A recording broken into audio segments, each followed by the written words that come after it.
live.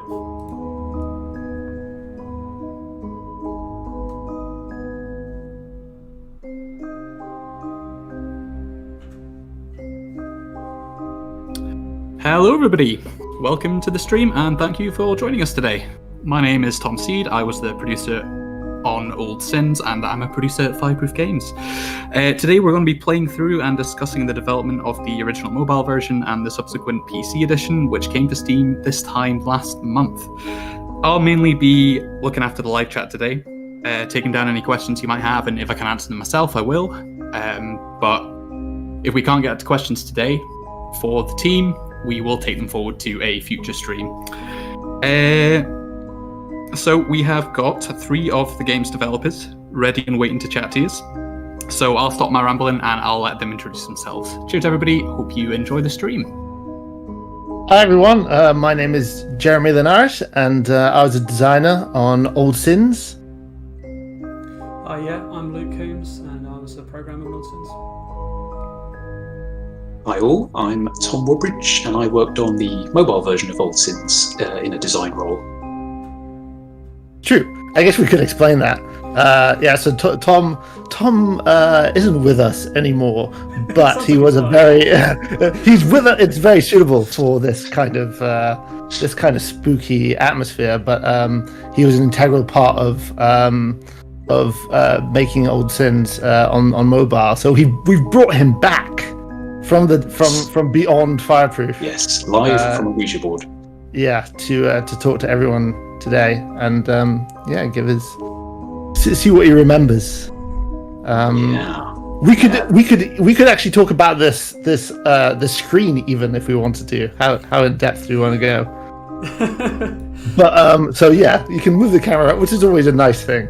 This is going to be great for me as well because I haven't seen this new and amazing looking version of the game. So I'm going to be finding surprises around every corner. Yeah. So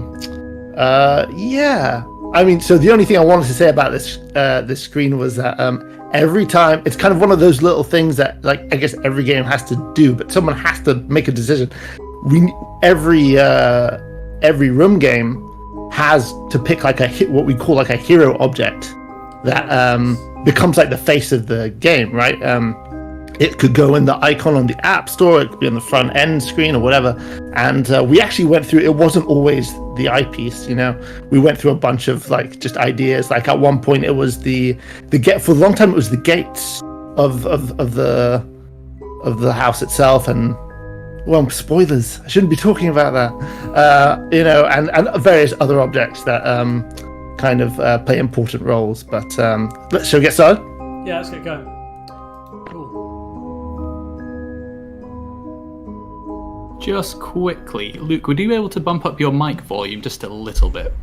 I've moved it a bit closer. Is that any better? I think that's a little bit better, but we'll see as we go. If I notice people talking about it in the chat, I'll let you know. Yeah, I can just yell. It's fine.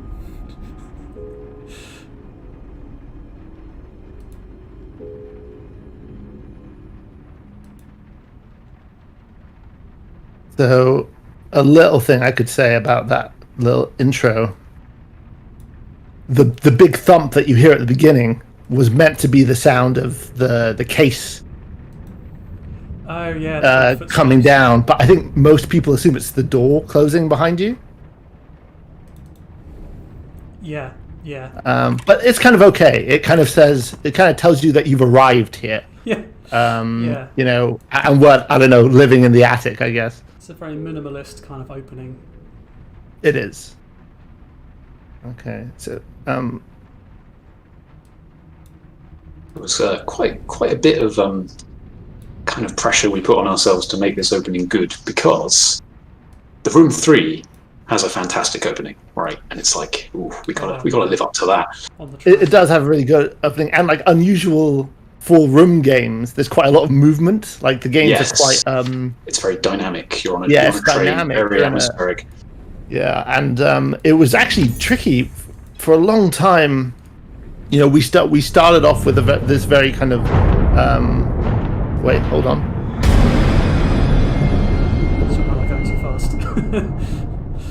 Yeah. Okay, wait. Yeah, hold on for a second. But resist the temptation to do a speed. Because this is really important about actually what I'm just saying, which is that like we had this cool intro in the Room 3, and for a long time the intro to Old Sins was kind of really underwhelming, and there were like a bunch of reasons for that. But the key thing was that we just weren't setting up the story enough, and we weren't setting up the reveal of the dollhouse enough.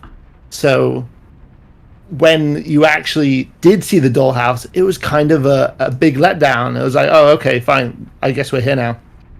And this thing that we just saw, where with the lightning flash and you can kind of see something in the distance, and there's a sort of, oh, what is that over there?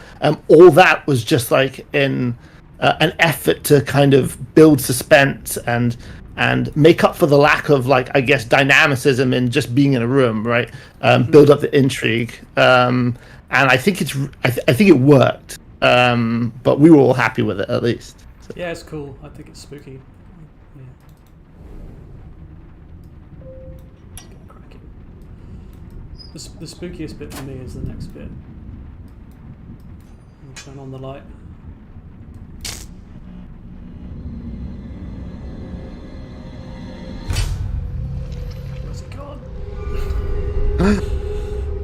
And then the tentacles sort of slithering away. The obligatory Room series tentacles. Yes, it's a staple, right? Yeah. So obviously we should say, I think a lot of people know that this started off as a phone mobile game, tablet and phone, and this is obviously brand new shiny PC version just released. The first, and it's the big changes are in art, and the core of the game, the design stays the same on the most part. That little tiny puzzle that you did there inside the lamp is the first sort of like evidence that anything had to change, because in the original version that was like a dual touch puzzle where you had to use two fingers to close circuit, and obviously that is just not possible on PC. So little tiny things do have to change, but I although they're nice on the touch screen, I don't think it detracts massively. There's a couple of bits here and there in the games, isn't there? Yeah. But as you say, the major changes that we had on the PC version are sort of the graphics and things. So we basically on the mobile version we had sort of a lot more kind of faked lighting effects, sort of non-physically based rendering, whereas we sort of on all our PC versions we then moved towards more physically based rendering, so it looks much more physically accurate to what you would see in real life, which is why it looks so good. And that's like a massive, that isn't just like ticking a box, right? That's like a massive it's reworking. So, we have to change sort of every single object in the game needs looking at and needs fixing up and stuff. And this nice effect that you got on the light with the volumetrics, sort of God Ray type thing, it's all new and everything for PC. So it just looks super nice. It does. And dynamic shadows as well. Yeah, that really make like here is actually a good place where you can really see that, because in the original game, as the gates open, the shadows obviously there are no shadows. Yeah, to PC players, you might think, oh, shadows are fairly trivial, but on mobile platforms you can't really do that because of performance reasons, generally speaking. So it makes a big difference to the game anyway. We get away with it on mobile, but yeah. I mean, I think one of the big strengths of the mobile games is just the way that we manage to between the artists and the programmers mainly manage to, like you say, fake all that stuff and not have it impact the experience. Here's our hero object. There's a request for you to bump up your microphone a little bit, Luke, if possible. Yeah, it's kind of tricky for me to do that whilst I'm playing, unfortunately, so I'll just kind of move it a bit closer. These tutorial sequences always go through so much redesign. Yeah. And you wouldn't... you probably wouldn't guess it, because it kind of... You sail through it pretty easily while playing. But it's tricky because it has to teach everything the player needs to know to enjoy the game, like mechanically, and also set up the story and do it in a way which isn't going to feel like sitting in a classroom for people who've played the previous 3 games. So it's tough. Tom, like you're saying, obviously we're bringing up messages on the screen telling you what to do, but also putting that little interaction on the eyepiece was our way of teaching the player that you can interact with things in the inventory, which probably seems, definitely seems obvious to players who've played the previous games. But if you're coming to it fresh, you might assume that there's no reason to kind of investigate things that closely in the inventory, or that you might not be able to interact with them. So it's like little ways of showing that stuff. That's the kind of misconception that you could carry with you halfway through the game and then get stopped. Exactly. Have to make sure that's there up front. Eyepiece moment. Break the seal, find the null. One more way we were just trying to tell the story of what's going on, and that you're maybe not like... Because one of the big changes here is actually that in the previous games you kind of play as this nameless, characterless protagonist. And I really wanted to make you a character in this one, and I kind of didn't realize how much more work that would be. And how much it would require, because at the beginning we had people going, I don't really understand who I am, and I don't really understand what's going on. And I used to kind of be frustrated, because I think, well, you never knew that in the previous games. And then eventually it clicked that, like, oh, but in the previous games, actually, you weren't anyone, so it was okay. But here, you very clearly are someone, and as soon as you don't know anything about who you are, it's just frustrating. So that was a lesson learnt. And we get a couple of peeks at our protagonists, our missing protagonists there, that we're going to get another peek at soon. Yeah. I love this. Like, it's kind of... Cool. Oh, slow down. Twist it around a bit, yeah. It's like... It's cool. It's kind of like... It's a good example of there isn't that much of a puzzle here, but it looks cool. It's a cool, like, playful sort of thing. It's fun to do. It sets up very nicely, I think, that this is not a regular dollhouse. It's quite literally twisted in some way. It may look familiar to Nintendo fans of a certain vintage, because it's somewhat inspired by a certain forest temple corridor. But it was also partly an idea around, like, could we get a few interactions into this game which kind of are soft, in the sense that there are kind of soft objects kind of twisting, as opposed to rigid metal things kind of clanging together, just because that feels quite novel for the room, because it's normally quite solid mechanisms, right? Mm. Yeah, it's very cool.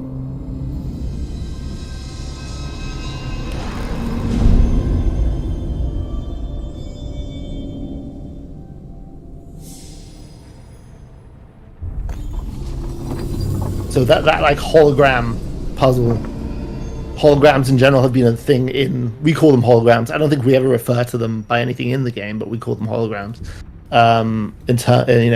When making the games, they've been a part of the room since the first game. And one of the big challenges is kind of a double-edged sword making the 4th game in a series, because on the one hand, you have loads of things that you can carry with you, knowledge and like technology and understanding that you can carry with you from the previous games, but also you have the challenge of just trying to do something new with all these very well iterated and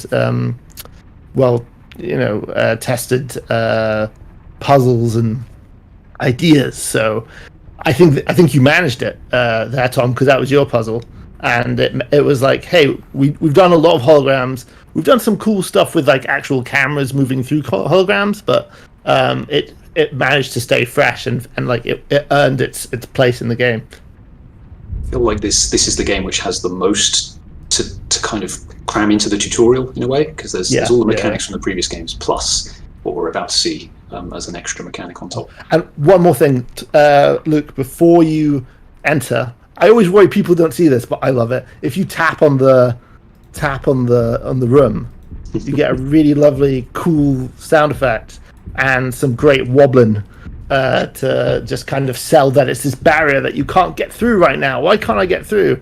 And you have to put the eyepiece on to actually make your way inside and shatter the barrier. This took some iteration to arrive at, if I remember rightly. Yeah, that whole transition. Great work by Rog. Yeah, fantastic. So this is, I guess if you're coming to this having played only the previous games, going into an object in this way and finding a whole new room inside is the big new feature, right? It's like the kind of the big hook of the game in a lot of ways. And the foyer, so it makes a lot of sense that the foyer would be the first room that you get into. It's an entrance hall, and this box, I wanted it to be a bit of like a throwback to the original game, a bit of a reference of just like a kind of a simple wooden box. And I think it's also maybe the smallest standalone box we've ever done. Like, it's very small, and it gets its own room, which is quite nice. Mm-hmm. All right. Do you guys want to just talk about the books for a little bit? Yeah, I try we and should. sort out my audio. So I'll just do this, and then I'll try and sort out my audio. Okay, sure. Books. Wow.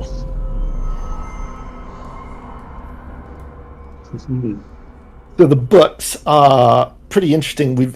This is another new thing that we did for Old Sins. Previously, all the narrative was delivered via sort of notes that you find, and whilst this isn't like mega different in that we're still delivering a story just through a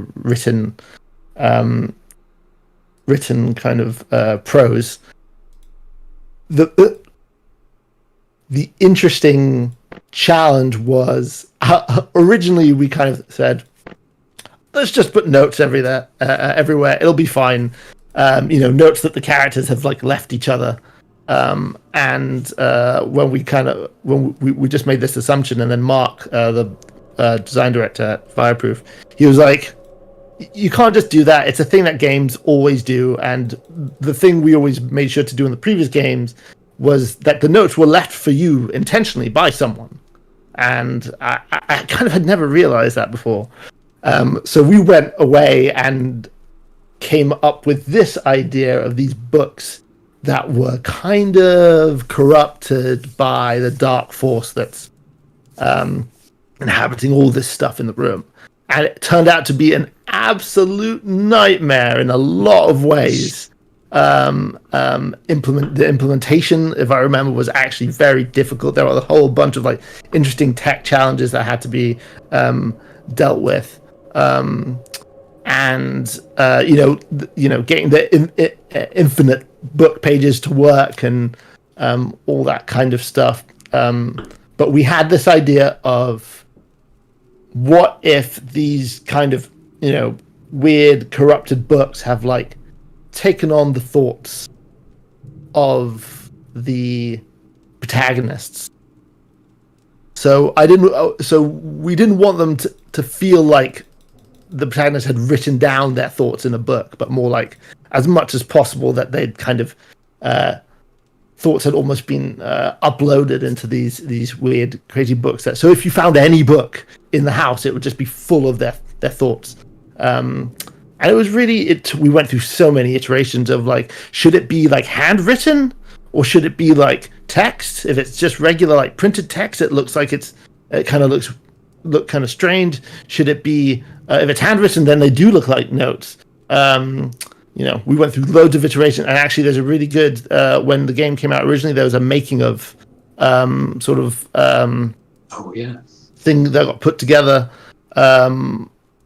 which is just like a collection of all the pre-production stuff that we did, and it showed a lot of the original early attempts at making these books communicate what we wanted them to communicate. And I'm not sure they necessarily do that, but the most important thing is they kind of just give the right feel and Also, obviously, we have two protagonists, and when you find the next book, there'll be the thoughts of the second protagonist. So the writing had to be distinctive enough that you would know for sure that it was a different person, because we don't explain that.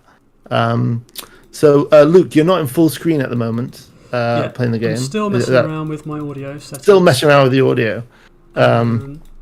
Okay, that's fine. For anyone in the chat, this is a bit unprofessional. We're not professional streamers. Can you tell me if my audio sounds okay now? Is the level okay on this, or do I need to go up a bit more?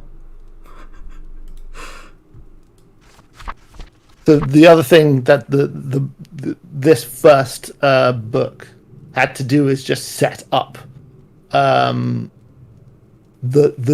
narrative of the protagonist. This is where we start finding out what happened to them, or rather, where their story begins, because we kind of have a dual story going on. We have the player's story going on, that you've been sent to find this thing, and you have this, but we don't have much space, right? We have very little space to actually get this stuff across, but. I know. I think we there's a writer called Ollie Reed Smith who has written all the games, all the room games, and mystery man. He writes the mysterious things. Yeah, and he always does a great job of really, getting the feel and tone across, because the stories are kind of defined and figured out on the most part by the designers of the game, but he has to go and make our kind of unreasonable requests work in a very tiny amount of text. And those paintings, if you take a look at the paintings on the ground, there's one on the ground, so these are and to the right, so that would be Abigail and Edward, modeled and based on two Fireproof employees, Chris and Daisy. But Daisy was the artist who did these, so she had to spend quite a lot of time painting herself. Yeah. All right. Nice. Much more pin sharp now on this PC version. Yeah, they look great, man. Her paintings are so cool. Yeah. Daisy does a lot of our concept art and stuff, so she's very talented. Yeah.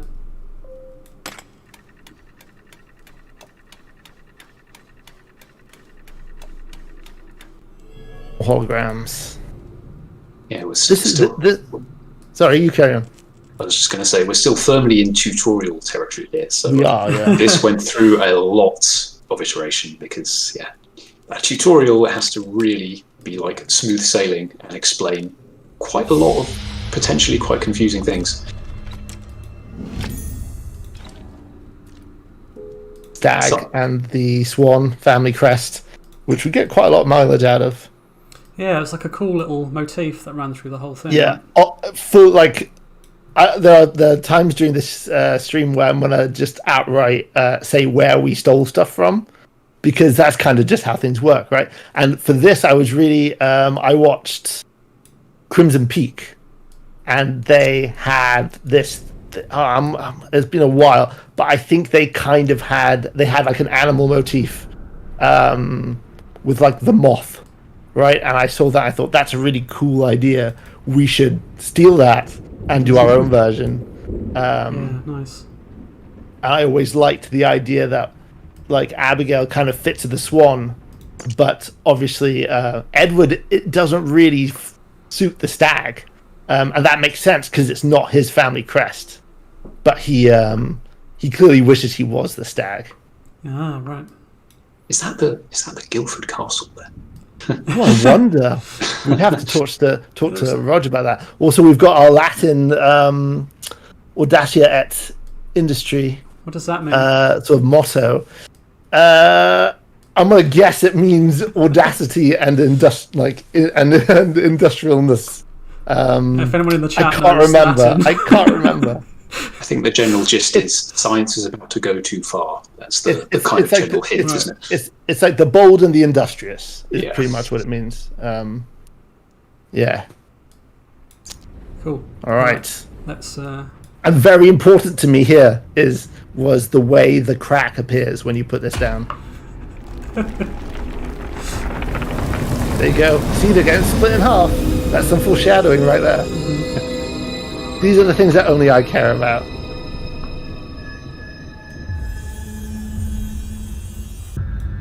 This strange fella came in quite relatively late in the day, didn't it? That's a kind of a moment when we realised we really need some kind of consistent marker which gives the player some idea of how far through the mystery they're getting. Right? It served a lot of functions in that way. It did exactly what you just said, and also gave us a place to go back to every time you complete a room. It's similar to the table in the room. Exactly. 3, right? Exactly. Yeah. It's kind of this little ritual, which actually you could kind of make a version of this game which didn't have that ritual, but I feel like it kind of is this nice bit of punctuation. I guess we've only been through it once so far, so that might not make much sense, but we'll be back there. We're assuming most of the people who are watching this have seen this game before. But and so that really kind of a bit boring. I mean, actually, I really like the way it looks, but the pinwheel mechanical coin thing, it doesn't do much. And it's exactly the same as the previous one, but that was intentional, because the idea is that you would find one inside the house that goes on the box, and then you find one outside the house that also belongs on the box, and it kind of becomes really obvious that, I can bring things from outside the house to inside the house. Yeah, this is all about reinforcing the idea that the inside of the house and the outside of the house are linked. You can find a thing in one place that might belong in the other place, and just kind of really making sure people get that.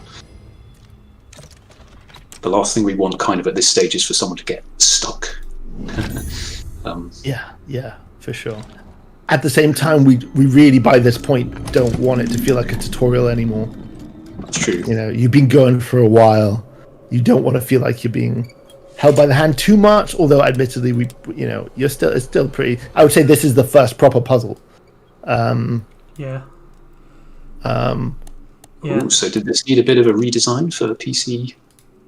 Oh yeah, it would have, because it used to be a dual touch puzzle. It's true. So the only difference here is that when you tap on a button, it used to be that you used to have to hold the two identical buttons down at the same time with two fingers, and now it's just a case of if you press a button and then fiddle with the surround to rotate it, or move the switch. So if you press basically, if you click anything that isn't a button, then it will just cancel it. Yeah. Which I think, to be honest, works just as well, really. This one you bailed me out on, Tom. I'd done the first two, and I was like, I can't figure out how to elaborate on this thing. There's just no room. And it was one of those moments where I just sort of ran away from it and dumped it in Tom's lap. And when I came back, however much time later, it was fully formed, and I was very relieved. You're a good team. So this is kind of. This was another one of our potential hero objects, because you find one in each room. My son calls this the room game cup, which kind of robs it of its majesty and creepiness somewhat. But it's like a good reminder. He's 5. So he's 5, yeah. Pretty good name.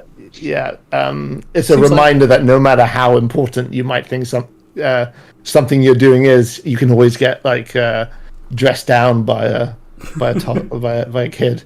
I mean, it might be a pretty good merchandise idea, to be honest. But it would be. I mean, so many of these things would be fantastic to own, right? Cool. You could fit a thermos layer in that. Yeah, and some fans have made. I think someone made and sent us the room. Did they? Maybe they didn't send it to us. It's been so long since we've been in the office that I can't remember what we've got. I know that someone made a pyramid from the room 3. Mm-hmm. And that's awesome. And someone made us a really cool holographic like old sins display thing, glass thing that gets it's super cool. And it was before the game had even come out, so like talk about like passion, right?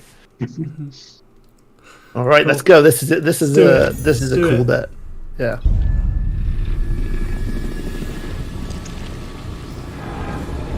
This ooze I was so pleased with in this version. It looks awesome. It looks fantastic. Yeah. That is some HD ooze. It's so you see it very quickly, but it took a very long time to make that work properly. So it's like, it's quite a lot of kind of graphics programming work to get that to work. And of course, we would have had a simpler version, so or less intensive version on mobile. It's a very performance-intensive thing, and we were able to add loads of extra stuff on PC, so it made it kind of look like it was like eating, like more corrosive kind of. On the PC version. I'm going to keep an eye out for that the next time we close room. Yeah, it's very quick. It's one of those things where you spend absolutely ages on it, but you tot up how much screen time it gets, and it's probably about 15 seconds over the whole game.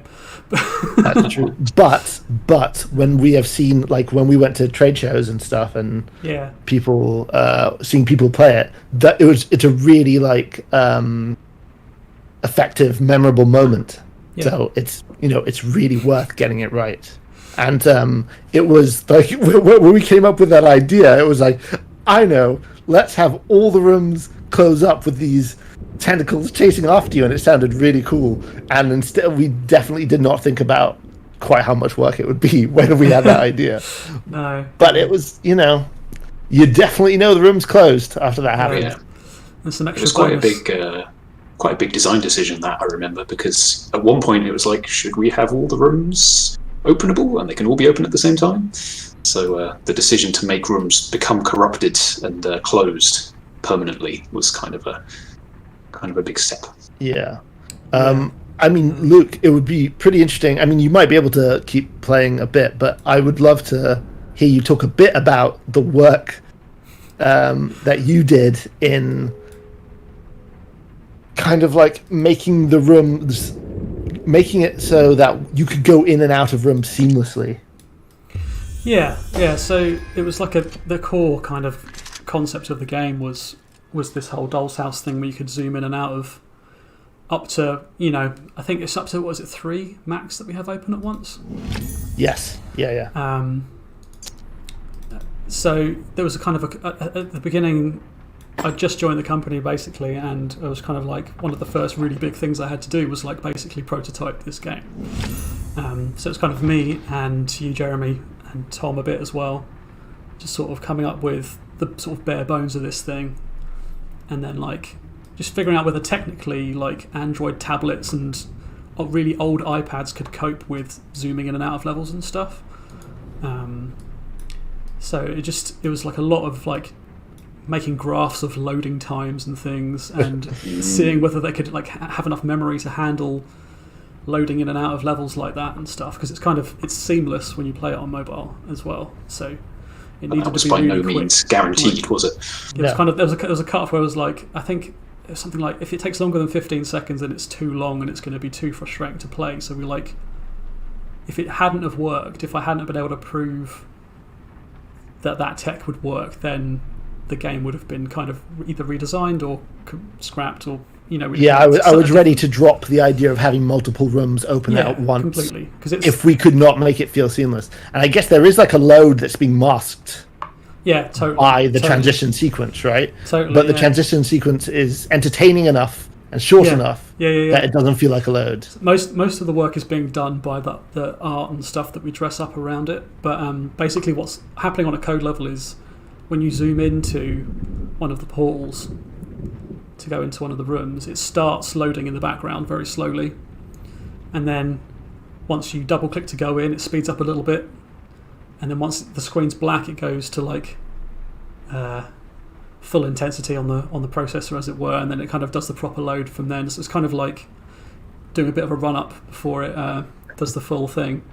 But that's what cuts down the time basically and makes it quite a lot more seamless. And it's quite important it's still important on PC as well because I mean this runs on really, really, really low end PCs.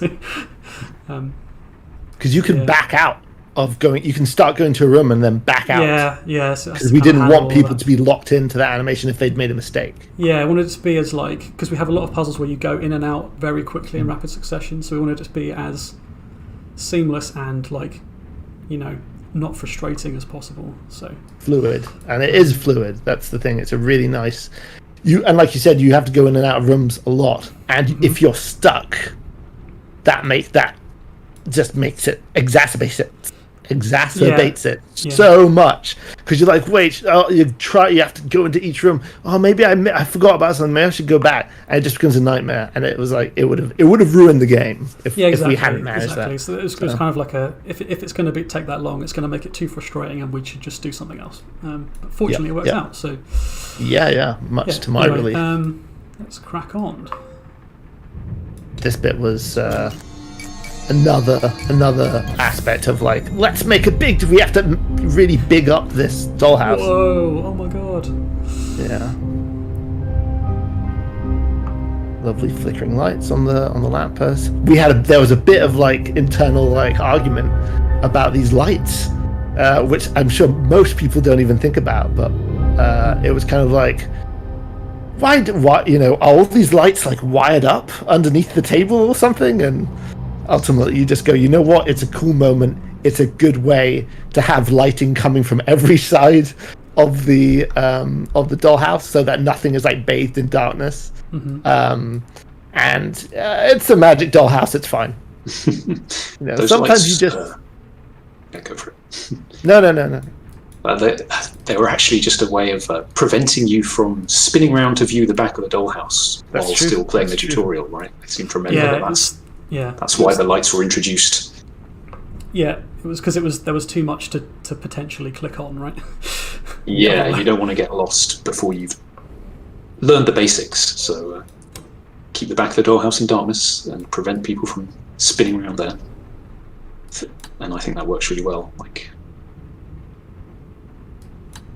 this puzzle was pretty early on. I think we designed it, but it was like a good indication of like. Kind of where things were going to go because we had this dollhouse and it was like, okay, how do I make a puzzle out of a balcony? Luke's playing this from memory, but we're actually trying to match this pattern with the one. Yeah, sorry, I should, should show. So there's actually two solutions, right? There are, yeah. Well, are there?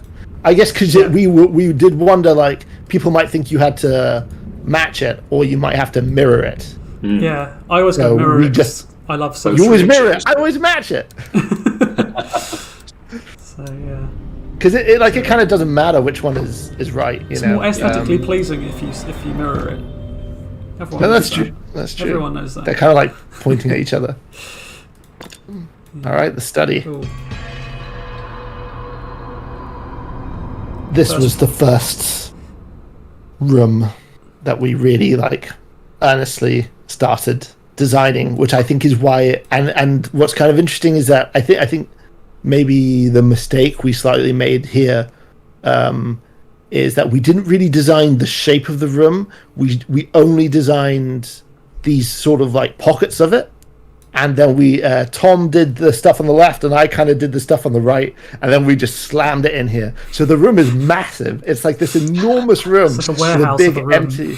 It is. It's super big, but I don't know if that really bothers anyone. But it was kind of I think you can see, as the game progresses, more interesting shapes of rooms coming in, slightly more composed designs coming in. There's so much empty floor space. I mean, There is. I would kill for a room like that. I'd be rolling around on that carpet. It's like a yoga studio or something. Yeah.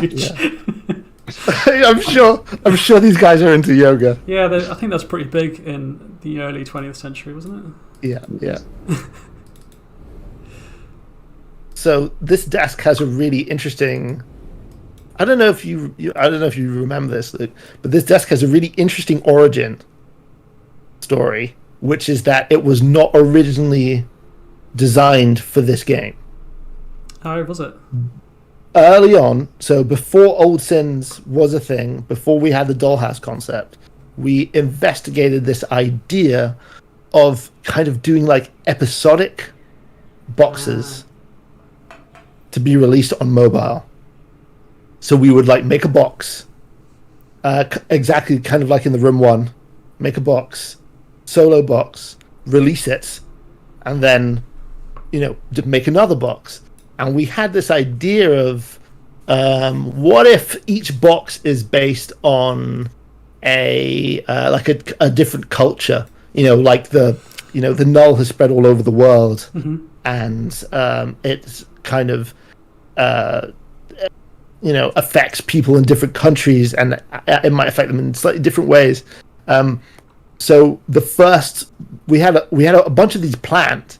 The only one we actually started making was a box based on Japanese culture, and this box was really jam packed. Ooh, what's happened? That's all right. Don't worry. I was just okay. And I'm not really sure what reference I had but this roll top desk was like a tiny roll top desk on this Japanese inspired box. That's where it started out. And you will definitely see lots of stuff throughout the game that was originally thought of for this Japanese box. Mm-hmm.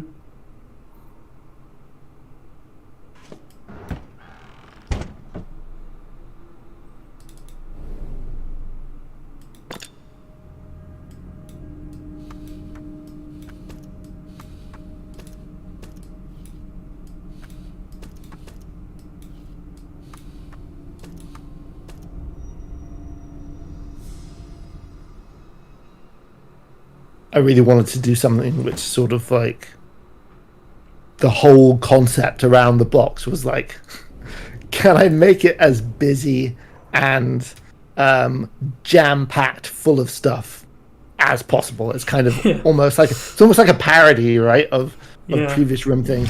And it was inspired by this German cabinet maker from, I think, the 18th century, called David Roentgen. I think I'm not entirely sure how to pronounce his name, but like if you go on YouTube and look this guy up, there are these amazing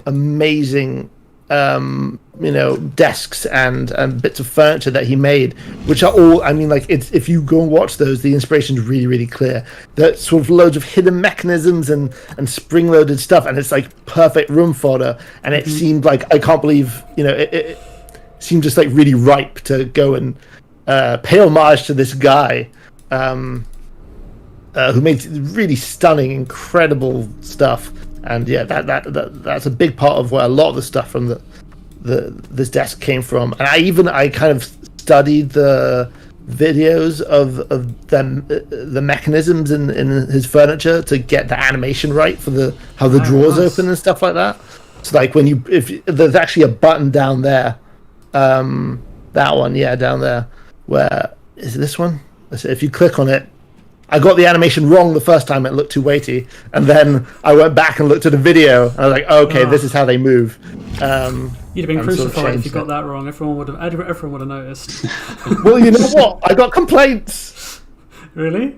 Yeah. They were, so we did like a playthrough one week, and it was like this internal draw complaints. feels internal complaints. Okay. It was like, this draw feels totally wrong. That is how specific people are. That is why these games end up the way they are. Cause, our team is very, very particular. Yes, yeah. So I went back and did my research and fixed it. Tom, do you want to talk about this Tom Woodbridge special that you've made for us here? The Gear Master, as we call Tom. The Gear Master. I spent quite a lot of time on the internet looking at gears of various kinds, because you had a GIF folder, right? I had a little GIF folder of interesting gear GIFs. Yeah, I had a kind of this little theory going on that, like, if a certain mechanism is just satisfying and intriguing to look at, then potentially there's a puzzle there which would also be satisfying and intriguing. And I think there's like a certain class or certain kind of category of mechanism which is simple enough that you can see every component. So you can be like, well, surely I can understand this, but complex enough that it's kind of a bit hypnotic to look at. So I came across this little guide, which is it's called a Cardan gear, named after. I had to look this up the other day. Girolamo Cardano, who was apparently a very, very important mathematician, Renaissance chap. And it's just this little contraption which has only 3 gears, and it turns rotational movement into like a perfect straight line. So your input is rotation and the output is a straight line. And there's something kind of hypnotic about it. So yeah, it was interesting to try and get a puzzle out of it. It very nearly didn't happen. What I really remember about this puzzle is that you had a version of it which was fun to play with, but not quite puzzly enough. Yes, and then that was always the risk with that approach. Yeah, and then you figured out like one little thing that you could change about it that just like meant it clicked. Yeah, it was changing the starting conditions of those little tokens. Suddenly it was like, this is now just tricky enough. Just seen that Vasilios has showed up in the chat. Oh, awesome! So he made the eyepiece. Yeah, and the sort of end of level items, right, as well. So Vasilios did lots of the key art for this. Hero objects. Hero objects. Very talented man. What have I just picked up? This cute little well thing. Yeah. I like this one because it starts to like mess a bit with this idea of the dollhouse. Because when you place it, it's like where is that bucket going? Yeah, because when you look at it as well, like it's one of the first objects you pick up and it looks like it goes on the house because it's got that little corner at the end there where it was like a sticker. It's clearly like a sticker. Yeah. So it's like, oh, that's actually a model. It's a kind of a little little tiny hint that it goes on the outside. Because we were very careful. Worried, about that. Yes, you're right. Yeah, we were super worried about people not remembering to go outside of the the room. Yeah, it's like because you could, in all the previous games, you go into a room and then you stay there until it's finished. Mm-hmm. You don't leave, and there's a bit of backtracking in the room 3, but not quite on this scale. Yeah. True. Well, but like in the room 3, there were still discrete levels, right? Yeah, that's true. We were like even with the naming of I think the name whenever you pick up an object that belongs on the outside. Maybe this was too handholdy, I don't know. But we would always call it like a miniature something or a model something, just to make sure.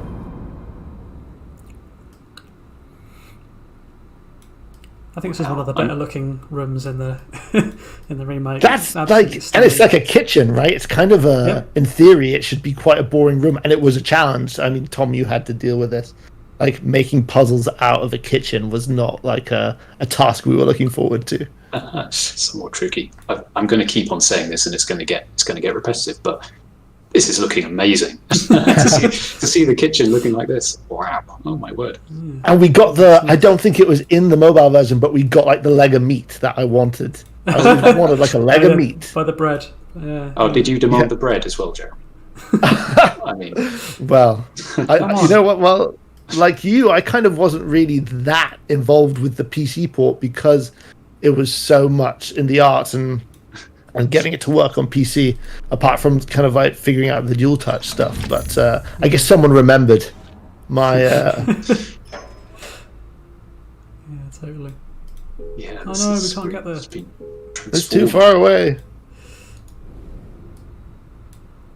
A little controversial that, because there's not many times in these games where you can see something but you kind of can't reach it. Yes. I think we get away with it. If we're gonna keep picking out like slightly weird aspects, I don't think I realized this. If you only realize a problem after you've made the game, then it's probably not a huge problem. No. But it doesn't make sense that there would be bells to ring in the kitchen. In the kitchen. That the handle would be in the kitchen, right? The handle should be in another anywhere room. else. They'd be anywhere exactly. else.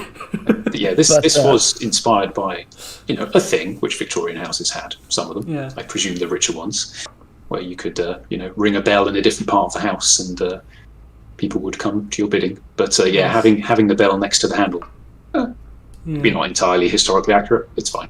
Yeah. I think that's like one of the wonderful things about the series and kind of like video games in general is that you kind of learn what players will accept and what they won't, and kind of playing around with that kind of stuff is a lot of fun. I've played this game about 1,000 times, and I've never even thought about that. So. Well, there you go. So I'm just ruining. I'm ruining the mystique. That's kind of the point. That's the point of this, right? Yeah, exactly. It helps that these games really feel like a kind of fever dream. There's something very dreamlike about it. So you can have some quite strange things going on, and it just kind of works.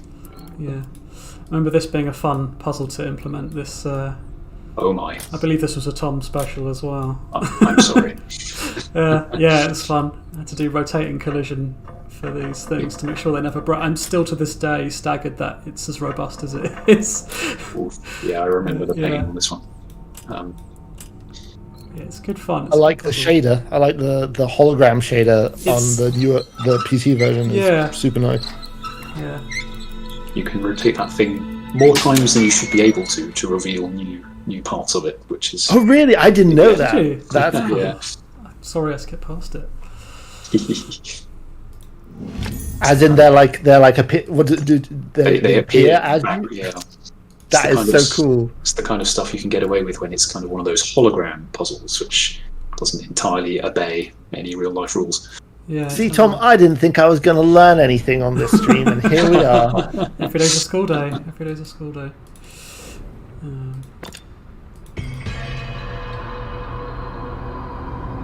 I bet a few people use a hint at this point. This little piece you just picked up, it's not mega obvious where that goes. This guy.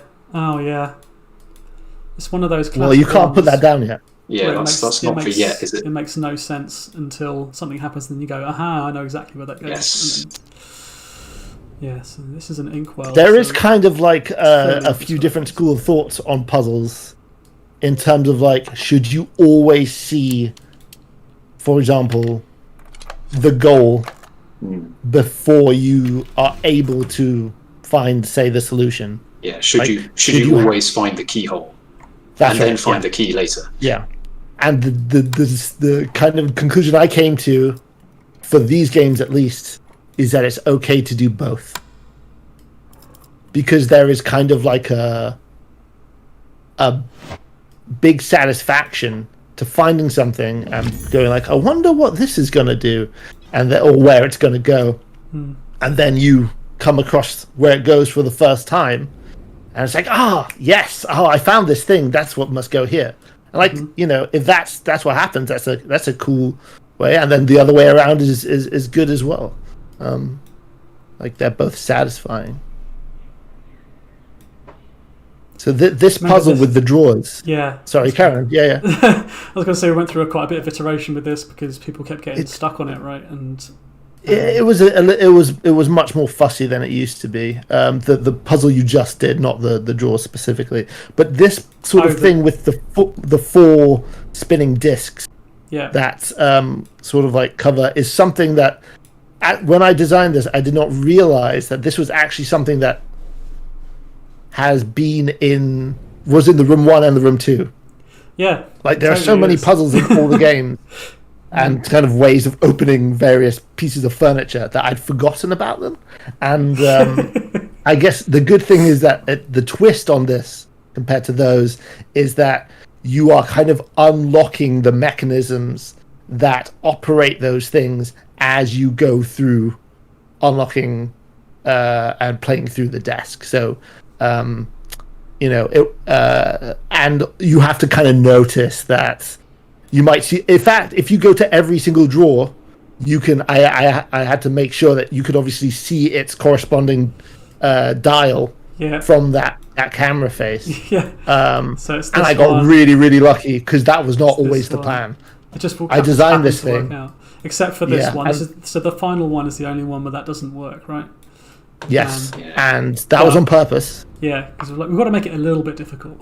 Yeah, and it's got the lines there, which are kind of like hinting at, totally, telling you where it needs to go. This is our first, what we refer to as super zooms. Yes, internally. It's not the coolest name for a thing. It sounds like something a 5-year-old would name it, but but that is why we never. You see, it's like even in the tutorial we never refer to it. So much of the room is like writing around what is like really odd and strange things, and this is one of them.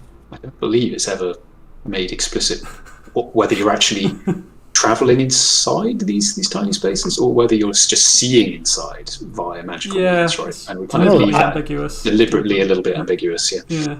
I'd never thought of it as the latter. I'd always thought of it as the former. Right. Yeah. I suppose it is explicit in the room VR. But... Yes, it is. Yeah. It is.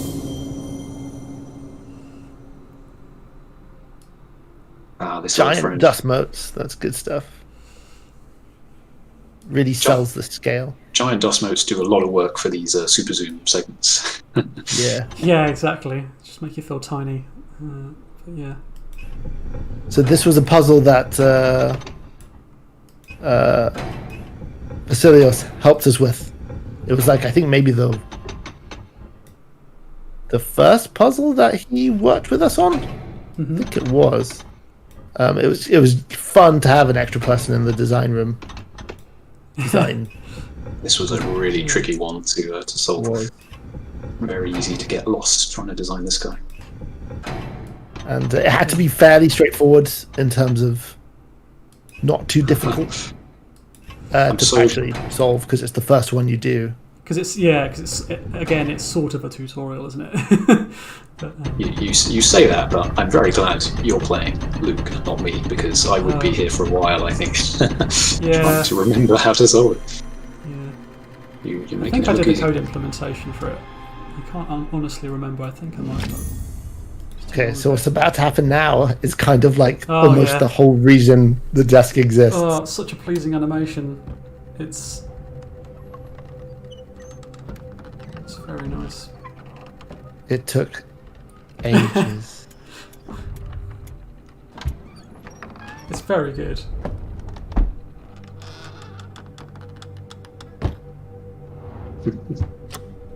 Lovely stuff. Nice. What was funny about that is that I remember it went in and it didn't have any audio, and someone was like, "This is just way too long. Yeah. It's so long." And I was like, "Don't tell me that. It's taken forever." Yeah. And then the audio went in, and the little clicks and bumps. it was fine. Yeah. And it was like the power of good, tactile audio. Someone in the chat was just saying that we need to give the sound designer a raise. Oh well. But, so we can name check them. So we kind of work with an external company for Old Sins called Sound Cuts. And primarily it would have been with Dave Newby and Adele Cutting, who at least presumably their team helped out, but they were the two that we talked to the most, and kind of like they did a great job, as anyone who has played these games know. And we give them so much stuff. There's so little reused. It's all just bespoke. Yeah. Yes, yeah, they handcraft all the sounds for every single object. Basically, we sort of send them a video normally, don't we, of us playing a bit of the game, and they kind of score it like you would with a film, kind of. So that's kind of the certainly for those type of cutscenes, that's how it works. But so that they know. We send them a video, and we kind of have like a timeline that says, everything that's happening. And it tells them there's like a debug thing which tells them like yes, at what time stamps certain sounds need to be played, and then they kind of slot that in, and then they send us the clips and we hook it up on our end, and then and it's always so satisfying when that's it basically adds like so much, a massive percentage of fun. Like it actually makes the game more fun. It doesn't so just chunky. make it sound good. Yeah. And it's spooky, and the sound and everything for like so atmospheric, just the ambience and should we spoil how that audio works, because that is one of the, I think that's like one of the secret sources of the room is what do we call it? Lots of people are keen on the sounds, it looks like. So but like the one shot audio, the random sound effects that play in the background that have nothing to do with what you're actually doing, like the weird scuttling. Yes. Right. Yeah. I think that's a big part of what makes the game feel creepy, because it adds a sort of random, unexpected element. You don't know when you're going to get something that sounds like footsteps behind you or whatever. And the system is so incredibly simple that essentially there is like a list of like however many sound effects, and they play between they can play between say 6 and 10 seconds apart. Yeah, it's just there's a random delay on the time, and it's a random clip that it plays, and I think sometimes a random location. So it's stereo panned a little bit. I think maybe that might be wrong, but yeah, it's as simple as that. There's very little to it, and it's the quality of the sound. Yes, that we've got in terms that sells it, right? Yeah, in terms of like bang for buck, as far as any sort of system goes, I feel like that audio system just kills it, right? Yeah, totally.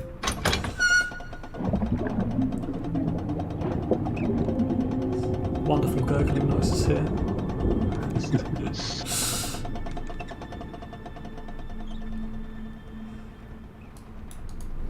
Good stuff. This is one of that. So here's the. Sorry. Is it what you saying? I was going to say this is one of the first puzzles where you like affect something that's happening inside a room from outside of the room. Yeah. And also it's weird because where's the water coming from? Come on, man! Stop asking questions you don't want to know. It's true. You're right. I don't want to answer them, but that's kind of the magic of it. I love that. I love messing with that kind of. Now we can grab this bottle because we floated it up to the top. Physics in action. Physics, man. Definitely not a physics-enabled glass bottle. No, it's all fake. It's all fake. Almost everything in this game is fake. I prefer things which are faked. I think when things are faked, it's more interesting than when things are quote-unquote real. No, it's funny, yeah. My go-to, when I joined the company, I was working on the Room 2 PC, and the first thing I saw was there's a scene in that with a boat, where the player's moving along on a boat across a little lake or something. And when I saw the way the scene was set up so the entire world was bobbing around the player rather than the player bobbing themselves, and I was like, my God. This is how the sausage gets made, and it's just video game magic. Yeah. I don't know why that needed to happen, but it was really funny. Oh, but you wouldn't want to mess with the camera, though, would you? Yeah, it's probably something like that, right?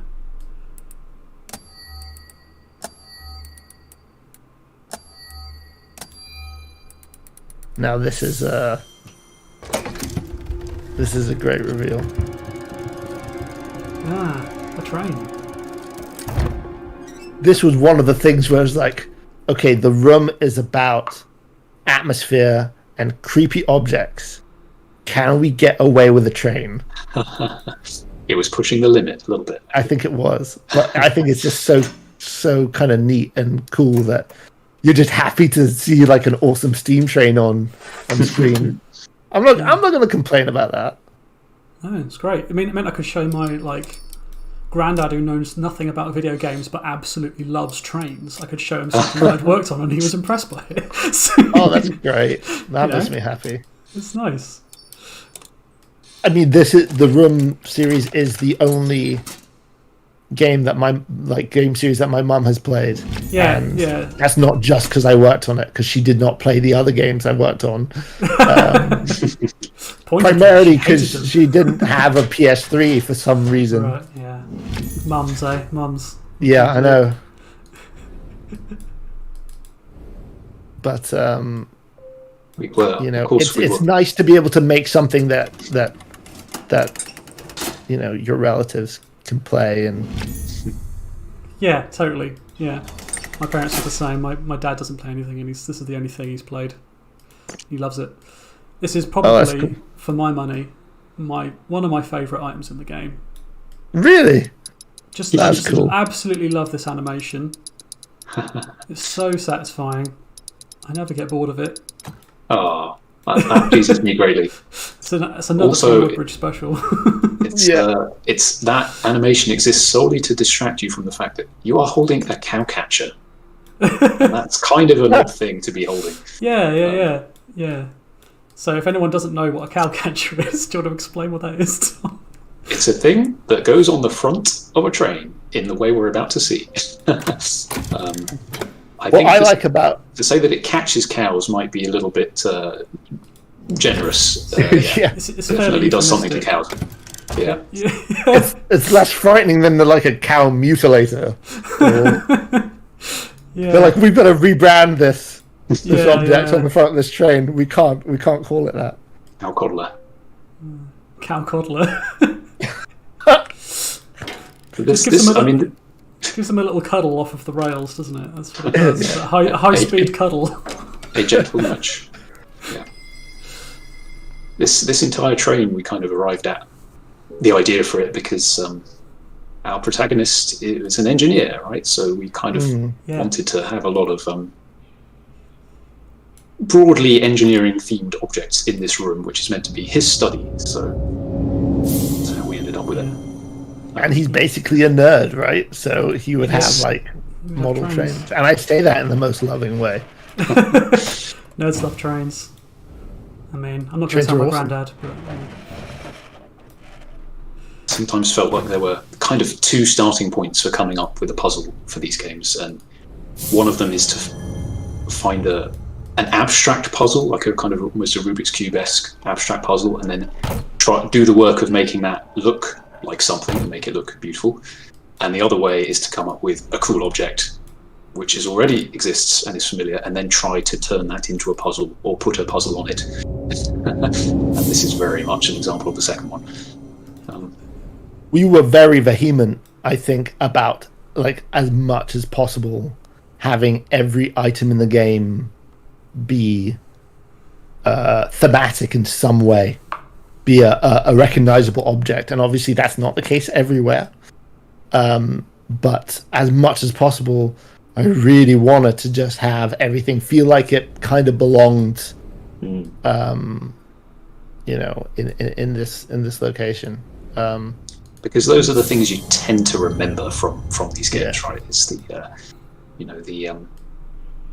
diving helmet from the Room 3 and things like this, which are very thematic, which stick in my memory at least. And both the diving helmet and this train, they're puzzle boxes, right? It's like, what can we take and that has enough sort of moving parts that we can turn it into something that could have a puzzle in it. And often it involves finding something in real life and then breaking it so that the player can kind of fix it. Yes. Yeah.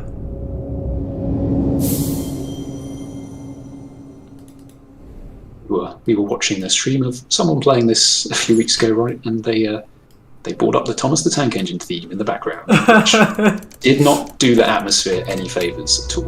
It's the Thomas the Tank Engine theme mixed with Biggie Smalls, I think, actually, if I want to be completely accurate. Correction. That was the risk we ran when which we is made exactly the vibe we were going for. We stopped short of putting a choo-choo steam sort of sound effect coming out here, but One for you, Jeremy. I just noticed in the chat. Someone said, "Is the Room Old Sins in any way connected to the main story of the first 3 parts?" So it doesn't. It is. I would say that it's connected via like lore and the outer world stuff.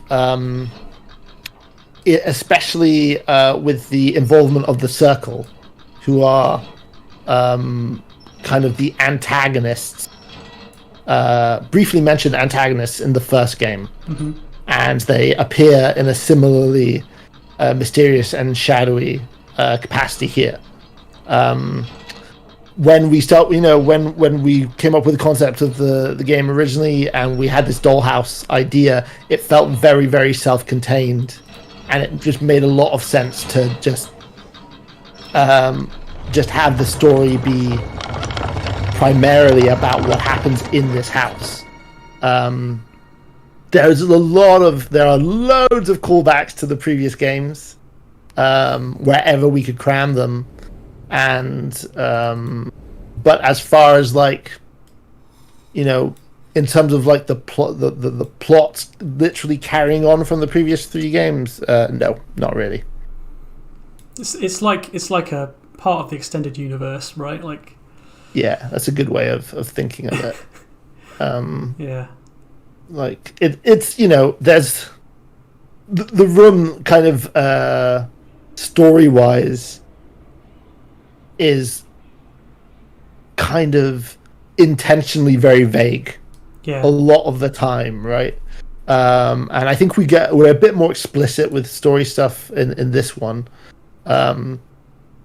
But so it means that digging too deeply into any of those stories and that are mentioned in the previous game is probably, I don't know, it might rob some of their magic if you did that. But yeah, we wanted this to be able to. Oh, sorry. Sorry, I was going to say, a lot of people are asking chronologically, when does this happen? That's a good question. We figured it out. We did figure it out. But I can't remember. If you go and, what you can find out, there is the only like dated thing in the game is the map. I think the map in the case right at the beginning of the game, and you're sort of right? I think it's okay. And I'm not sure. I don't think the newspaper has a date on it. I can't quite remember, but we did make sure.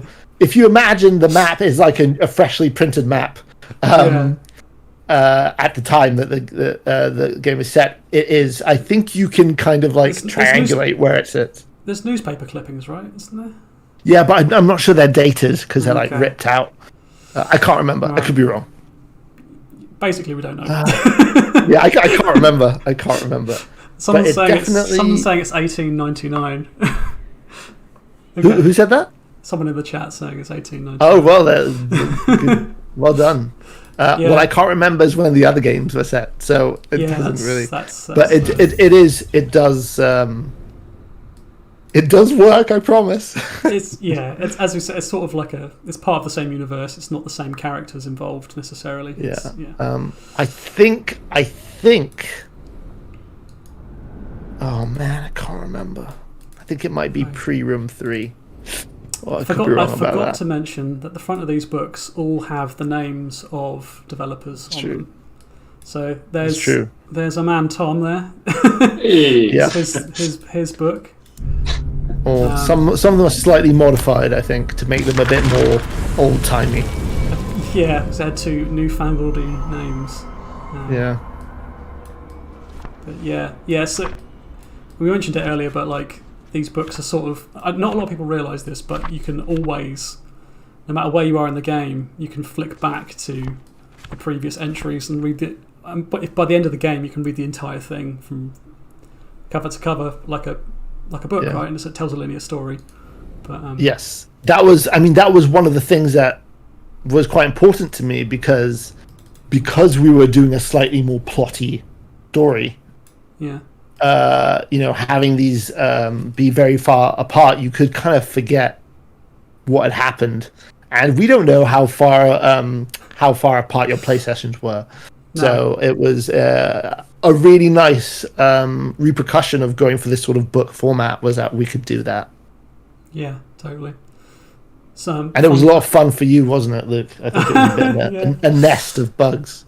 Oh, yeah. Yeah, it took a while to prototype all of this stuff. I was sorting out my mic last time we were talking about this, so I'm not sure I mentioned it much. But yeah, it took us months and months and months of iterating on this design, right, to kind of make it work. And the way that the pages would work and how the infinite scrolling would work was really tricky. And I remember, like, we had a discussion where a few discussions where we were like, what if people think that there is something hidden?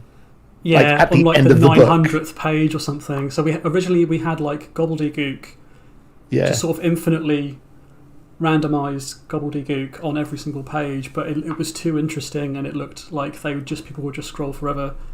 Or people would try to decipher it. Yeah, exactly. Or look like hints for puzzles and things, and we're just like, we don't want to ascribe that much meaning to it. And that is one of the things about the room games, is that like you can't actually put anything in these games that is superfluous, because it's very easy to start guiding players down the wrong path for them to think that something means something when it doesn't. It's one of the main things you learn from watching people play it and on live streams and Twitch and stuff, is like people get fixated on like the tiniest thing that looks just a bit too interesting, right? Yeah. Anyway, two people on this. So this Professor Lyndon Munt on the front is the guy who does all of our visual effects and stuff. So he does all of the smoky effects, and also any pre-rendered cinematics. Oh yeah, he does as well. Yep. And then there's Del Germain, who did all of the art for this room. He did all the environment art for this room, and so I'd forgotten about the names on the books, so we should make sure we look at each one of those because it's a part of the dev team. It's kind of like a sort of a hidden Easter egg version of credits. It's true. I mean, there is often, like, every game I think has someone's name hidden somewhere. We hide it all over the place. And also the Fireproof logo is... And little nods to stuff. So we're based in Guildford, and there's lots in of this stuff game, the Fireproof logo is... Do you guys know where it is? Oh, it was in the foyer. We missed that, I think. No, it isn't. It isn't. It is well, it might be, but... It is. There's some ceiling panels in there which are in the shape of the... Oh, right, of course. That's funny, because I was like, no, it's in the Curiosity Room. It's the floor of the Curiosity Room. But the ceiling of the foyer becomes the floor of the Curiosity Room. Shameless branding all over the shop. Yeah. I remember this puzzle being a nightmare to implement. Was it? For me, it was. Oh, why? How come? I remember this being very straightforward. Once I'd done it all, it was because it's like rotational symmetry, and you had to be able to rotate this infinitely, and it always eventually line up with. So the puzzle here is make all of the chimneys the same height, and then line up the symbols to be in the right direction. But like you had to be able to do it clockwise and anti-clockwise, and oh man. That is the classic interaction between like a designer and a coder, where you're like, I just throw something in your lap that seems seems totally straightforward to me, and then and I say, Jeremy, you're making me do angles, and I don't like angles. oh no, I know. Does anyone? Professional software engineer for 6 years or whatever. I hate angles. Everyone has their thing. They're just the worst, man.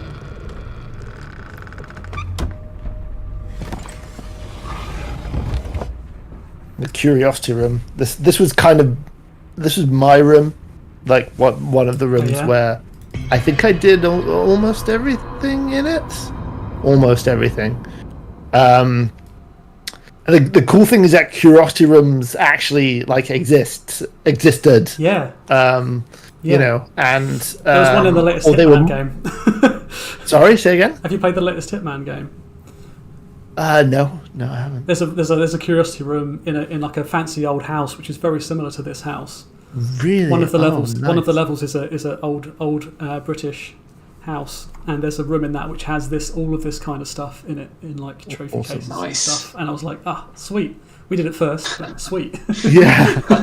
Well, I mean, the thing about curiosity rooms or cabinets of curiosity, whatever they were called, is that it's like it plays into this fascination with like exotic cultures, right? Which at the time they had less access to them. So this room kind of became, I think it was something that helped us in figuring out some of the reasons we were really like. I was kind of fixated early on about like, why does this house have all this crazy cool stuff in it? Obviously, all the sort of like supernatural stuff is like as a result of our supernatural elements, but still there is stuff in the house that is meant to would be in the actual house. And that guy on the painting, if you can look up, Luke. So I was just fixating on the fireproof X's on the floor. Oh yeah, there you go. So this guy up there, another great portrait done by Daisy, not based on anyone as far as I know, who's meant to be Abigail's late father, and Hugo Waldegrave. And when we kind of figured out that he was meant to be this like globe-trotting explorer collector guy, it for us kind of helps us justify the existence of all these crazy rooms. It even though players didn't need that detail to sort of enjoy the game, it was like important to us, and it also positioned him as being just this really kind of like slightly larger than life figure. And for me, when I was thinking about the story, would have been like, I wouldn't want to have him as a father-in-law, because talk about intimidating. Yeah, it's very imposing. And this is obviously going to be my favourite book, I'm afraid. Yeah. Because, that's my name. And it's a cool cover as well. All the covers done by Rog, the graphic designer at Fireproof, who did a lot of, like, he doesn't just do the graphic design stuff. He does a lot of concept-y stuff as well. And he was, he was really the one who did all the work in figuring out not just how the outside of the books would look, but the inside. And I think we drove him absolutely insane. I just I checked earlier on the share drive. We have 14 different videos that he made of how these books should work. Oh my goodness! Which were from his brain. So he kind of came up with the whole concept of how the whole opening sequence should look, kind of conceptually. But yeah, we went through so many iterations of it. Yeah, I've got like so many different videos that he made of that. But yeah, he did a great job on coming up with how this all should look. Yeah, like at one point you had to put your eyepiece on to open the books. Oh yeah, there was like a floating symbol that would like appear that you had to tap and all this kind of stuff. And in the end, we didn't want the eyepiece because we wanted people to find the books and not like, which is why they're smoking, right? So any barrier towards opening it, we wanted to minimize that as much as possible. There's also some cool drawings on the chair. I didn't know you could zoom. To the left. I did not know you could zoom into these. Yeah. Oh, fantastic! So these are in the story. In the story, there is, Abigail spies on her husband from the attic, and she makes these sketches of the sort of like dangerous, dodgy things that he's working on, and she sends them off to sort of like the institute that he used to work for, but they get intercepted by the circle, the shadowy circle, and later on we'll see Edward in a little cutscene, kind of like. I think in the books he talks about he receives these drawings and he knows that his wife did them. And this is where he's like looking at them. So it was a cool little bit of environmental storytelling that presumably no one found because you didn't know about it, Luke. I didn't even know it was there. Yeah, it's mad. So yeah, that's obviously the the final machine from the study there, and the preview of what the null looks like and all that kind of stuff there. Yep. Again by Daisy. Fun fact about this book is I'm credited as Dr. L. Coombes on it, and before I started games programming, I was actually doing a PhD and flunked out of it and never got my doctorate. So it was kind of like... That's harsh. Yeah, I mean, it's harsher. So this is what could have been. This is like your future. No, it was kind of... future. It was really nice. It was like, I didn't ask Rog to do this, but he put me on as Dr. Coombes, and I was like, amazing, I got my doctorate after all. Amazing, that's great. Who cares? And who's beside you? Published professor. Oh, sorry, yeah. I couldn't quite read it, but I think it's Professor Rayfield. So I think that's yes. Damien Rayfield, who's one of our lead artists. He did most of the original work on the Doll's House, actually. He designed the exterior of the Doll's House in the original Which game. would be worth... Actually, we should talk about that, about what we based the house on. Do you want to... let's just do it. Let's do it. Yeah, so... when we were trying to figure out what the house was going to look like, because it was going to have to do so much work, we found two real-life buildings that we wanted to kind of munge together and use as inspiration. And one of them is Cragside Manor in Northumberland, where the shape of was a big inspiration because it's kind of made up of lots of bits. It's big, this chunky house, and I found out. I can't remember if I knew this at the time. It was like, I think we already knew some of the sort of story bits, but it turns out that the guy who owned it, this Cragside's place, was actually he was like an inventor. And he was really, a bit of a Renaissance man kind of guy. He was a scientist. He had loads of cool inventions that were kind of first in this house. And the house was the first house in the world ever powered by hydroelectricity, which is super cool. So all that kind of stuff really kind of ended up being mirroring this kind of. Our engineer character and stuff like that in a cool way. And the second house, I'm gonna destroy the pronunciation of this, but it's like a place called Chateau Nottebohm, I think is roughly how you pronounce it, which is where the creepiness factor comes from, right? Like it's certainly it's like a really odd design for a house. Sort of like lumpy in strange ways, and it kind of became quite famous. A lot of people said it was haunted. It certainly has the look of a haunted house, and there are amazing pictures online of it. It just looks like bits stuck on bits, and it's just So those were the two houses that we wanted to kind of take from to build our cool dollhouse. And so we just threw this art at Damo and he had to figure it out. Make it happen. Yeah. He did a great job. It took a very long time. Yeah. And we kept changing things. So and had to keep changing things for puzzle reasons and I mean that's just game development, right? But it's exacerbated by the fact that it is this very, very complex object that has to is going to be revisited constantly throughout the game and is affected by other parts of the game. It's all interlinked, so it was a big challenge and very quite ambitious, I think, really. Even if it doesn't hopefully the experience feels seamless to play, but obviously a lot of work goes into figuring all this stuff out. There's a few people asking if we'll ever have a boss fight with the circle. Oh, that's interesting.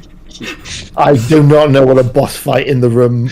It's interesting because we have had stuff that we kind of refer to internally as boss puzzles, right? Which is kind of the last puzzle of a room, or more True. intriguing. I mean, in the Room 3 and in this game, the sort of final puzzles are pretty chunky things.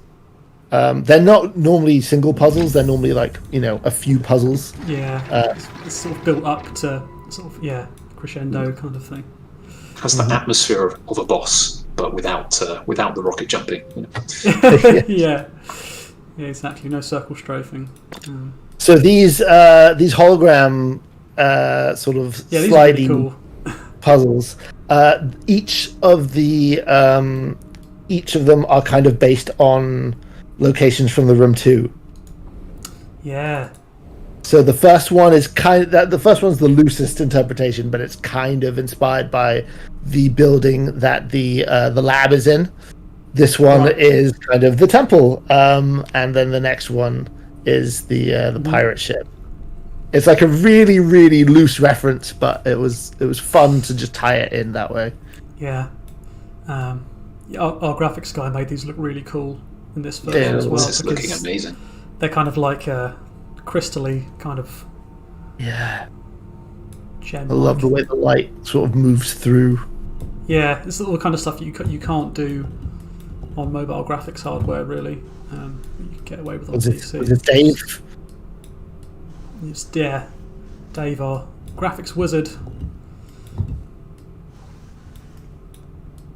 Type of puzzle was referred to as a path slider and was very popular among the coders, if I remember rightly. Yeah, so because they definitely didn't introduce any bugs. No, whenever we would design one of these. Not at all. So yeah, by path sliders we mean like any puzzle where you drag a thing along a line, basically.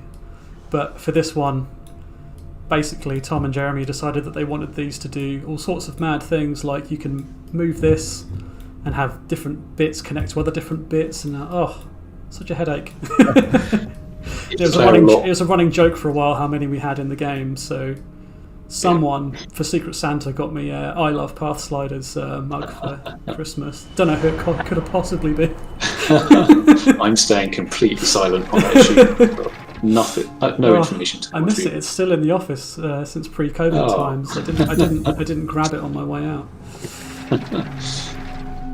It's a shame, but ended up cool in the end. So that's what matters, right? I love these masks. They always remind me of Crash Bandicoot. Oh, I never thought about that. See, I wasn't a PlayStation kid, so... Yeah, no. To your detriment in some ways. Well, you know. Yeah, it 100% looks like... It does. I've never noticed that. Now you're never going to be able to not notice it. I literally have a T-shirt with this guy on it. It's Uka Uka, the guy from Crash Bandicoot. This is another one where you have to mirror the other one on the other side. And I had to get the angry eyebrows in. Yeah. Well, I mean, that was the cool thing about doing a room like this, was being able to step outside of Victorian England. Yeah, exactly. You know, and just like draw from other cultures. And because it's these type of rooms, they're such hodgepodges of random stuff. A lot of it at the time, like faked stuff, you know. Mm-hmm.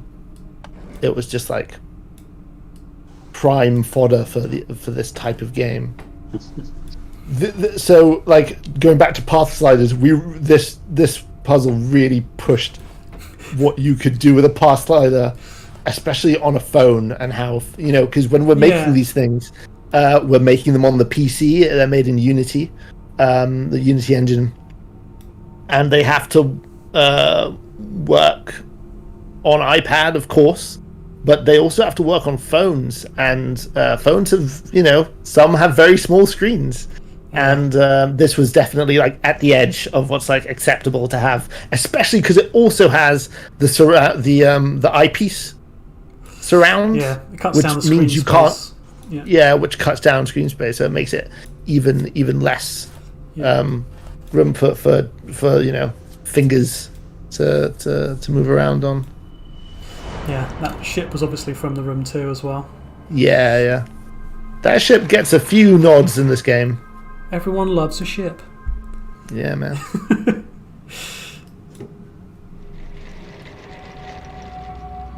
I think there are only 2 plungers in the entire Room series, and that's one of them. Now that is an obscure fact. That is, it's 'cause we had to, yeah, it is weird. I don't know, I've played through the name of the someone's asking what the name of the ship is. I believe it's the Helena. the Helena. Yeah, That's well canonically remembered. correct.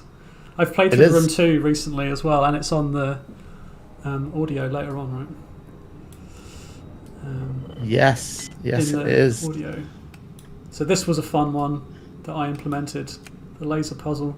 So we've had a few laser puzzles before in various previous Room games, but this one was the first one where we used it like chess pieces almost. Like this was based on some kind of. You sent me a picture of this recently, Jeremy. Was it based on a weird board game or something? Yeah, it's based on this board game. It's like an Egyptian-themed board game called Ket, which describes itself as laser chess. But it's a 2-player game. I hope they don't mind that I was inspired by them. The changes. There are a couple of big changes. One is that it's a puzzle and not like a 2-player competitive board game. Yeah. And the other thing being that I put in these portal pieces because I really wanted to have something in here which just could not be done in real life. Yep. Having a It's laser the thing go that in makes one this piece and come puzzle- out another. For me, it's the thing that makes this puzzle really interesting, as well as the kind of vertical elements, which I really like. And so often, man, and it's cool that you say that because like so often with puzzles, you'll have something and it'll kind of be like, but it isn't, you'll have this feeling that it just needs one more thing. And you don't necessarily know what it is. And for this one, it was those portals. It was like, okay, this is the thing that makes it into something more than just sliding tiles around. Now I also have to understand how these pieces are working. So yeah, I was pretty happy with the way this turned out. Mm-hmm. Someone in the chat's telling us we got the name of the ship wrong. Really? Yeah, apparently the Rose chases the Helena. Oh. Maybe there's 2 boats. Because there's one that sinks and one that doesn't. Anyway, Have we got it wrong all this time? No. I think it was the Rose in the Room 2, and then they're talking about. Well, I don't know. Yep. Now I'm worried that in the audio The fans we are called always it the wrong fans thing. are always better. We might have done. The always audio better with references lore. the Helena. The fans are always better with the lore than we are. It's a kind Okay. of fireproof in joke. None If of us we know what got- the story is. If we got the name of the ship wrong in the recorded audio, oh man, it definitely references the Helena in the audio. Yeah. Oh well. No, I think it's fine. It must be fine. So this is all. Looking forward to seeing the HD version of this. So I do have something. So this This mask before is it was nice. this cool mask, I had a little puzzle that was rubbish. It was just no good, and I just thought, you know what? I can't figure out a puzzle to do with a mask. Let's just have a cool cutscene, a cool just moment. Set piece, yeah. And I struggled with it for a long time. It was bad for a long time. And then it was one of those moments where Rog and Lyndon kind of took it and they worked up like a previs and they figured out what it was going to look like. So really, they were the guys who figured out what this was going to look like.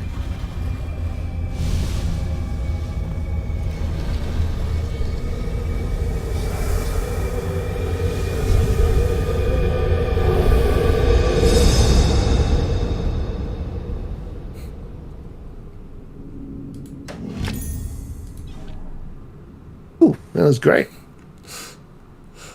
Someone's assuring us that the audio is right. So. Okay, thank you. Now I can rest. Oh, so worried. Be able to sleep at night. That's the thing, like... Yeah, it's the captain of the Rose talking about the Helena, right? Okay. Alright, cool, Yeah, good. yeah, I fine. was paying So- attention when we worked on this. Ugh, so stressful. we have such little lore, and we know so little about it. There's not that much story, right? Like it's very. I went pretty deep when we made this, but this puzzle is a good example of us pushing inventory item interactions, I think, as far as they'll go. It just about works, doesn't it, with the camera and everything? Yeah. Tom, you had to figure this one out. This was a little painful to figure out. It was also, much like the train, it was kind of pushing the limits of what kind of item can we turn into a puzzle before it breaks the spell of creepiness, because it's just, a bit could be seen as a bit silly, and it is an iron. It's an iron for ironing your trousers, but it looks so good that I think get away with it. A handle. Nice. I think that's based on a real handle. Like, yes, I think you probably, if you looked hard enough, you'd probably find it online. Yeah, this is probably a point where people may get a little stuck, because as cool as this handle is, it's quite an ask to remember where you've seen a similar handle like this. Yeah, because you have seen a similar handle. It's got a nifty fire symbol on it, so you've got no excuses for not figuring it out. True. I believe that was added just to make it a little bit easier to figure out where that's supposed to go.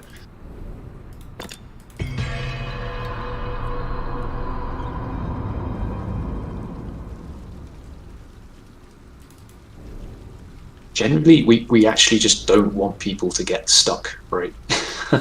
We really don't want that to happen too much. It's tricky, isn't it? Because a lot of people weirdly love getting stuck. I think this is something that I kind of learned after we finished the game, like a bit better understanding of. We probably could have maybe made the game a bit harder in places, and it would have been fine. Then again, some people appreciate the kind of like. Actually, since this came out and more, some more reviews are coming out, some people have been saying that they really like the pacing on this one, and I guess ultimately it's just a preference thing. People have different like thresholds for how stuck they want to get, Absolutely. You can't make a game that just is perfect for everyone. You just can't. I know.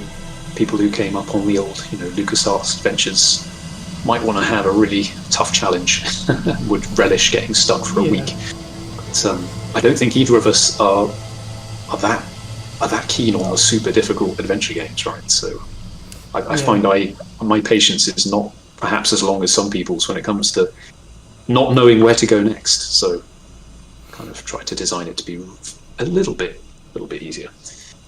So the what you just did, Luke, like this is where the house, I think, really starts to like feel like really interconnected.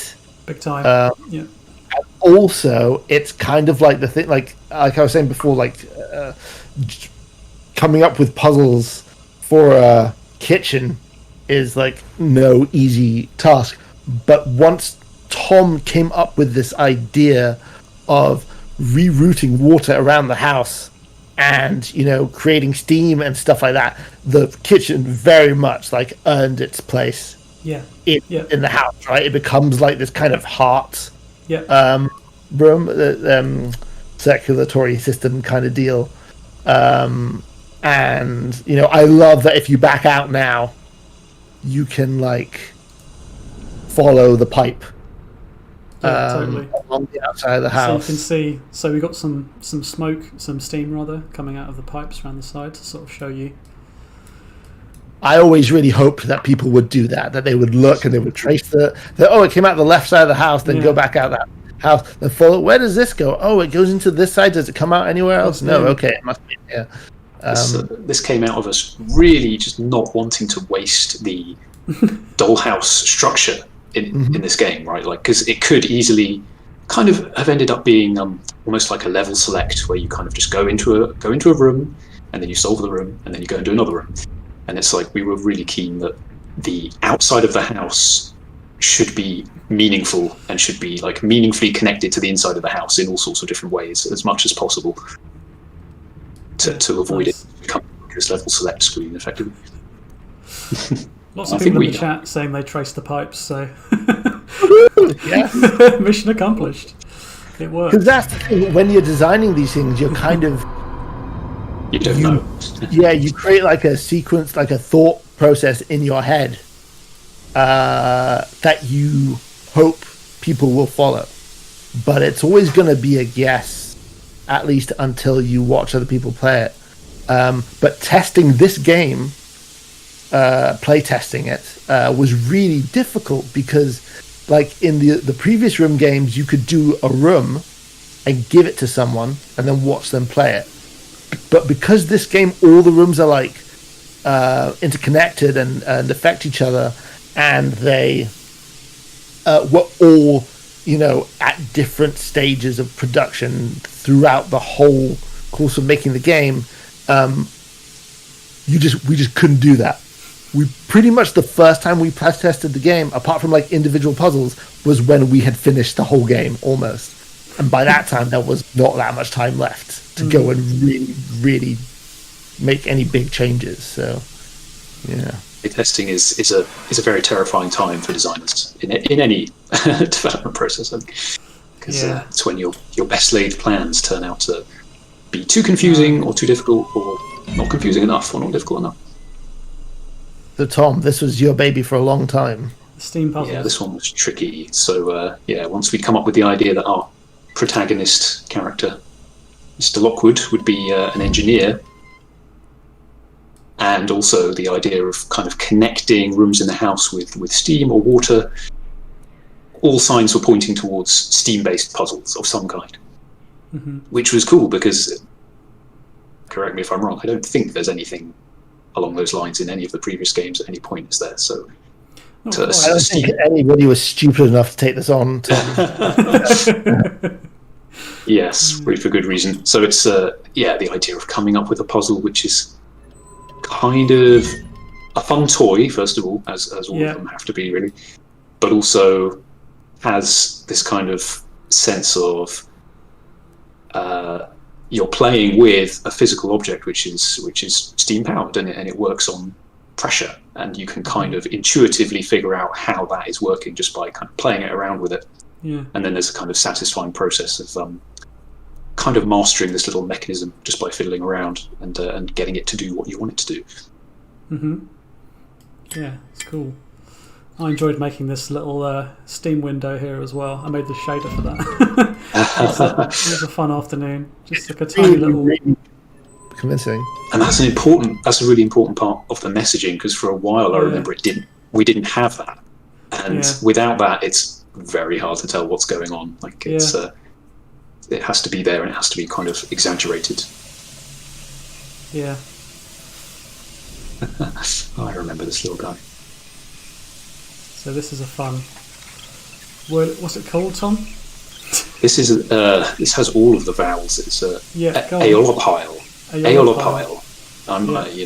Don't quote me on the pronunciation. So this was from the mechanisms GIF folder that I accumulated.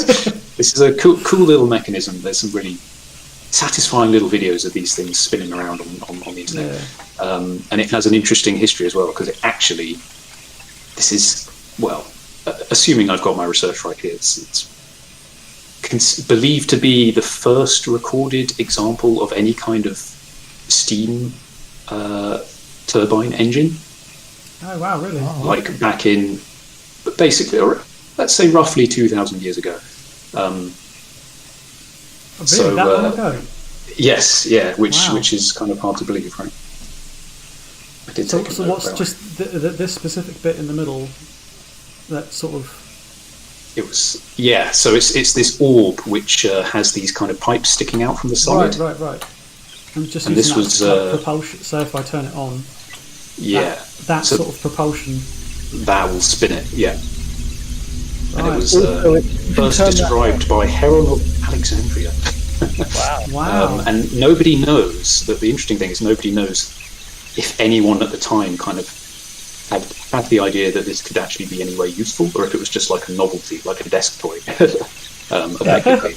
But quite possibly they didn't come up with the idea that this could in fact have started some kind of industrial revolution 2,000 years ago. Yeah, man. 2,000 years early. Today's desk toys are tomorrow's. Before you put that down, the pipes, like the speed of this thing does change depending on how you've arranged them, right? Oh yeah, it's totally sort of. So like you can do that. And put like one. Yeah. Yeah. I love this kind of thing. Like this kind of thing where you this is sort of the kind of puzzle I like, where you don't have to. It's not so much about solving a really tricky maths-y problem. It's more about playing with a toy, which is just, even if you're getting it wrong, you're still having fun because it just feels good to mess about with, which is kind of nice. It's actually like. Sorry, I spoke over the end of you there, Tom. No, go for it. Is this actually like using forces and like swinging on a? Is that how it's? It's not using any kind of Unity physics. It's okay. It's. I think it's nonsense. I think it's just spin it at this speed if you've got this many things pointing in this direction. I'm not sure it's actually. Nonsense.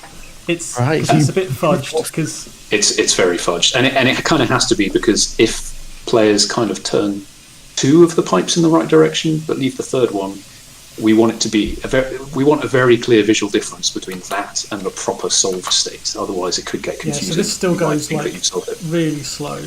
Yeah, exactly. And then it's sort of like it jumps up when you get it to a sort of maximum speed. It goes like crazy fast. So it's kind of like, if we'd done it physically accurately, it would have been less obvious that you hadn't quite finished it yet, I think is what Tom means. Yeah. So. Dr. Luke, you might be the type of person that would notice that, but I wouldn't. I love it. I think it's very cool. Alright. Let's finish this sucker. So this... you tell. I mean... It's a classic thing to have three puzzles which kind of build on a similar theme. And so initially the idea was that we would have three Steam-based puzzles kind of escalating complexity, and then this would be the final boss puzzle, if you want to call it a boss puzzle, using Steam.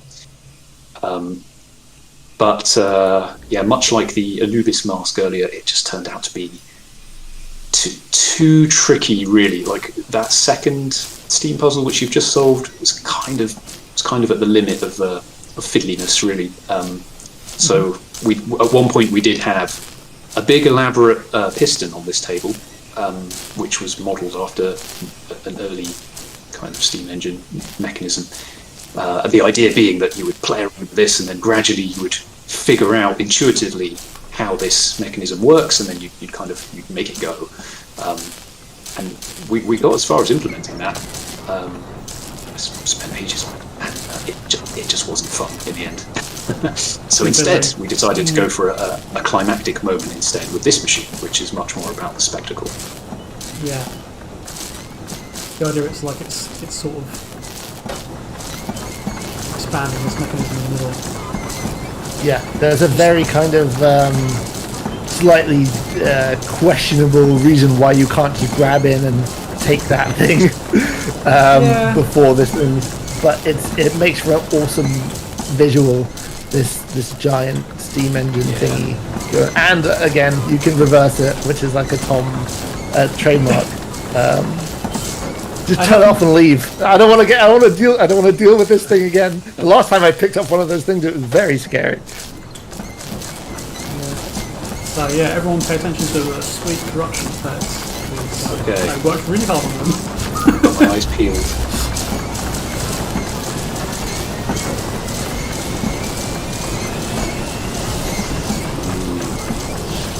It's wibbling.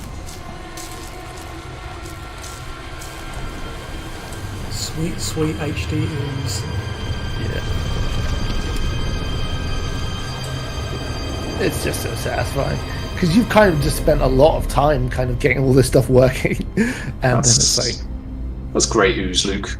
yeah. Because you imitate Ooze. If Tom's the gear master, you can be the ooze master if you want to. I'll accept that title, as gross as it sounds. I mean, I made this Dark ooze Souls as well, boss. so Yeah. kind of, what's the ooze guy? What I like about this stuff is just how it really feels like it's got volume, like it's like Yeah, shaped, and it just looks really cool. yeah. I mean, both of those are like essentially a flat image, and all of it's just graphics nonsense on top. It's sort of like makes it look Shader 3D which has when to do it's- everything. Yeah, it's a bit of shader magic. It just makes it look kind of awesome. These like room complete screens are kind of they've been a thing we've done in all the games. Yeah, And it felt good to have a point where you could say, okay, I can comfortably like take a break now if I want to, instead of it just being at one point it was just going to be one big long continuous thing with no break points. But I think the pacing feels a bit better. Also, interestingly, kind of like a just a side effect of building this whole interconnected house thing and kind of winging it essentially, is that the space between closing the first room, the foyer, and closing the study is like very long compared to the rest of the game, which means that now it feels like the pace really picks up because you're like closing rooms left, right, and center. we're almost halfway through now, right? Yeah, I guess I don't know, but I was always really worried about that people might find it a bit odd, but it doesn't seem to be like a lot of the things I worry about during development. It didn't seem to be too big a deal. It's that level 2 syndrome. Level 2 tends to be quite large for some reason. It is. It was the case on the ship in room 2. The workshop, or the forge in room 3 was pretty massive.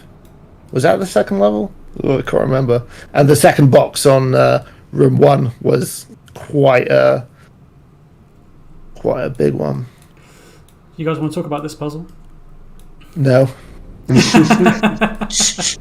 right, I'll just carry on then. All right. Okay, so this was another one. I had a really, really elaborate puzzle designed here, which I drove Chris, the artist who did this level, absolutely mad on this because I wanted to do a thing where, because we'd had like FMV cutscenes, filmed cutscenes in the previous games, and I thought it would be, we should do that again. But I wanted to try doing one where the video would affect the room you are in. And there were a bunch of reasons why that was a bad idea. That I didn't catch. No one. I mean, I just did not catch until we'd done quite a lot of work on it. And the idea was that you would have 2 of these like vases, and they would, which are like holographic. And there was, can you zoom in on that again? Sorry, yeah. On the vase, on the holographic vase. Yeah. Like it's like sitting on this disc, right? And the idea was that you would if I remember correctly, you'd see this holographic thing. You'd run the video that we're going to see in a bit, where Edward destroys a vase, and that would then allow you to go and I think those clamps might even be at the bottom, kind of like are a remnant of that old puzzle. The idea being that you would get another holographic disc from the other side of that door, as in the left side of the door, and then move it over here and then watch the video again, and then he would break that vase. But there was just the problem with the video that plays one time is that, and also the video would change depending on where the vases were, where he had moved things in the room. Yeah, too confusing. And it was confusing, and also if you missed it the first time round, you missed it forever. Yep. So it was just like one of those frustrating situations where I was really in love with this idea of a puzzle, and I just didn't see its like fatal flaw. And ultimately, I had to make the really tough decision to just go, look, let's make it into a cool cutscene and make it just leave it as a set piece that's memorable for the right reasons instead of a puzzle that's overly complicated and kind of could not work for a lot of people, and have it be memorable for the wrong reasons. So that was a tough one. That was probably the most stressed I've been whilst working on this game, was trying to get that. Oh wow! I remember it being contentious. Let's watch this I was cutscene. desperately trying to salvage it, and sometimes it doesn't work out. Yeah. It's the aforementioned video. Yeah. The idea of this. The idea of this was kind of that you're going inside his head, and and seeing what he sees, out right? Of his eye. Yeah. Out of his it's eye. Creepy as heck. With great, great anatomical model art. So this is shot using what? I can't remember exactly how that it's green screen. No, not even. Wait, yes, we did use green screen, but by green screen it was like a green blanket. This is all Lyndon doing amazing work. So it's so that we filmed again. This was like a thing which really needed like proper artists to come in and do some proper previs, which is what Rog and Lyndon again worked on that really closely. Mm-hmm. My original idea was that it would look like the like old timey flickery projectory thing, and they came up with this really cool kind of visual style for it, where they're like really ghostly, and it worked way better. Yep. And you can watch the video as many times as you want. Yeah.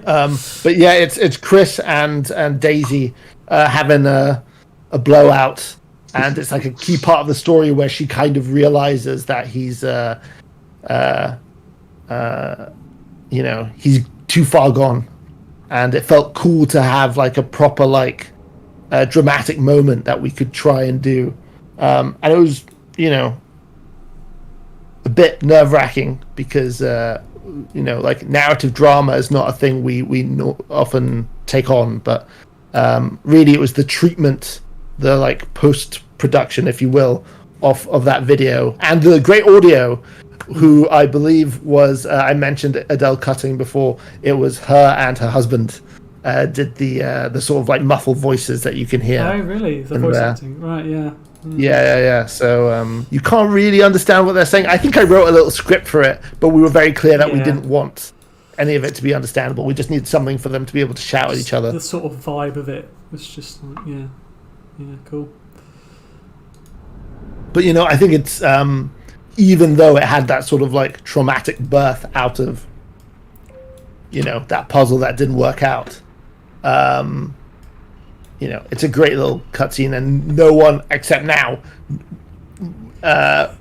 will notice. No one is going to know what is in there. Yes. They only know what is there. I think that's we ruin it all with these things. I think that's one of the reasons people kind of have such a good time with these games, generally across the series, is that you're pretty ruthless about throwing out ideas which aren't quite good enough, which is very hard to do if you've spent a long time on a puzzle and it kind of almost works. But it happens. Sometimes the right decision is to get rid of a puzzle, which can be tough. I would say we threw out a surprisingly small amount of stuff. A lot of stuff changed over the course, but actually quite a lot of the stuff that we planned right at the beginning, we found that we did end up getting in there, which is cool. It's because I was a relatively new programmer at the time. I didn't realise you were supposed to say no to designers sometimes. I would prefer you never learn that lesson, Luke. But I think the game turned out pretty But well. like, but the truth is that like what you've just said is very true, because we also had never, myself and Tom, had never played such an integral role in the design of one of these games. So we were all just like, like the naivety really meant that we did a bunch of really stupid things. Yes. But it kind of paid off. Yes. There is things in this game which I'm still astounded kind of got in, because on paper it's like, oh, this is going to be too much work to do. But it probably was too much work. And it probably was too much work, yes. Yeah, we should, I'm not sure we've really made it that clear, but we didn't work that much on the previous games. So this was the first one that I worked on from the beginning. I think you guys worked on the Room 3 a little bit, but you weren't in such a big role, right? No, the Room 3 I did the lighthouse. Yeah. Was mine. Okay. And some of the final level. But not to the extent of like figure everything out and the story, putting the story together and all that kind of stuff. This is like very much the first game where we were like handed the reins, as it were, to kind of have a go at it. So, and like to like the eternal credit of the directors, they just let us go for it. Yeah. And and do what they trusted us to kind of do what we thought was right. Yeah. And I mean, one of the other things about the sort of the genesis of this game is that it was meant to start out. It was meant to be a much smaller game, because Room 3 had been kind of a bit of an arduous development, in as much as it took, a couple of years compared to 1 year on the Room 2, I think. And we were like, we're not doing that again. And then we did. Because I think it was hopefully, I would say that like it became clear that it was shaping up well, and it was worth keeping going, right? And I think that's also part of the reason why, I mean, like originally we could talk about the name not really a name change, but it didn't have a number on it. It wasn't Room 4. And that was because, the narrative was more its own thing, and it wasn't like a continuation of the previous stories. We felt it would be maybe a good way of preparing people for that. But I think by the end of it, it was kind of felt that it was a suitable, numbered sequel game, if not in narrative, then just in what it added to the series. It could stand alongside the other ones comfortably. Yeah, 100%. Yeah. I'm glad it's got the number. It's very good for people knowing that it exists. No, yes. We had a lot of people being like, "Oh, there's a Room 4. I didn't know it even existed," which was a bit disheartening. But small decisions sometimes lead to very big consequences. Yeah. Anyway, we're about to do one of my best bits of the game. So I love this. I agree. Absolutely love this little submarine thing. I love underwater sections in any game. Absolute sucker for that kind of stuff. So this was another bit where it's like, if we've got a feature in the game, we want to really use it in a way that's like meaningful. So in this case, the super zoom, whereby you can shrink down and go inside small spaces. If we're going to have that in the game, we don't want those small spaces to just be other rooms, which might as well be full-size rooms. Yeah. We want them to be the fact that they are small spaces contained in other objects to be a meaningful part of the puzzle, as much as possible, if possible. So that was kind of what this was all about, this room here. Yeah. So I would say that this puzzle that you're about to do now, Luke, is I think this is my favorite puzzle in the whole game. Which one? The opening the door. Oh, opening the door. Right. Okay. I was going to say the thing on the side. Well, the thing on the side is part of it, right? Like you're tilting the So you're sending the submarine down to the depths. Yeah. What are you going to say, Tom? It's kind of hard to tell. This was always a little bit contentious in that the space that you're in now is tilted downward. But because it's a little bit hard to get the bearings in this game, it's maybe not entirely obvious. But if you were to lower the claw before tilting the submarine, then the claw would not have done anything useful. It would have gone straight down. Well, I'm going to say why it's my favorite puzzle. And okay, one, I think it's just the best use of going in and out of the super zoom that we've done. I love the fact that when you change the tilt, the angle of the submarine, it has like a meaningful effect on the inside. I think that's really, really cool. And just the idea that you have to understand the inside and the outside together and make that leap that's so satisfying of gravity will affect the way this thing works if it's tilted. I can say all this because this was not my puzzle, but I think it's my and the payoff of opening the door with that animation is just great. So yeah, it's great. Always helps to have some kind of a payoff like that. Yeah. Oh, that's so much of the game is like little rewards like that, right? Like reward for solving a puzzle is often just like a latch opening or just something happening, a cool little animation that reveals the next puzzle, and that's why they just kind of keep cascading into each other. So this one's got Captain Mark Hamilton on the front of it, who's our creative director at Fireproof.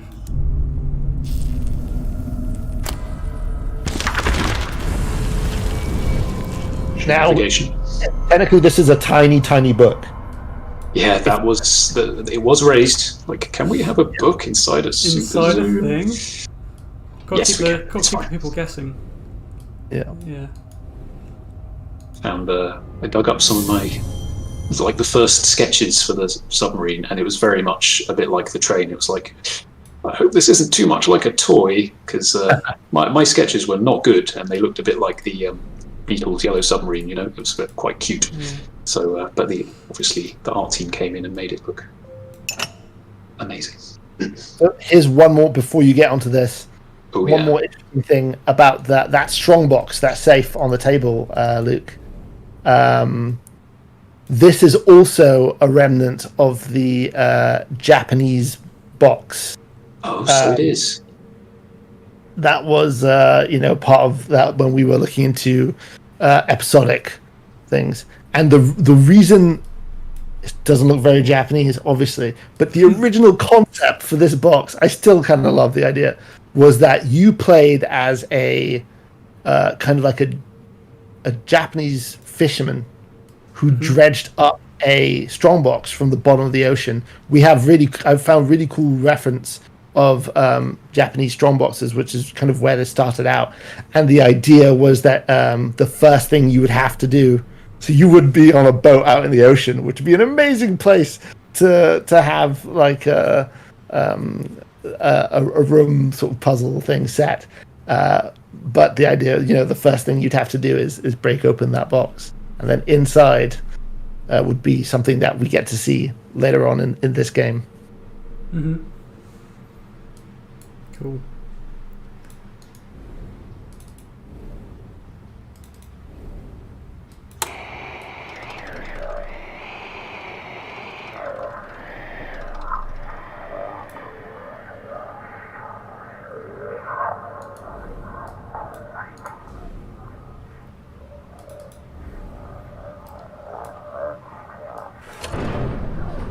Yeah, it's worth doing this bit.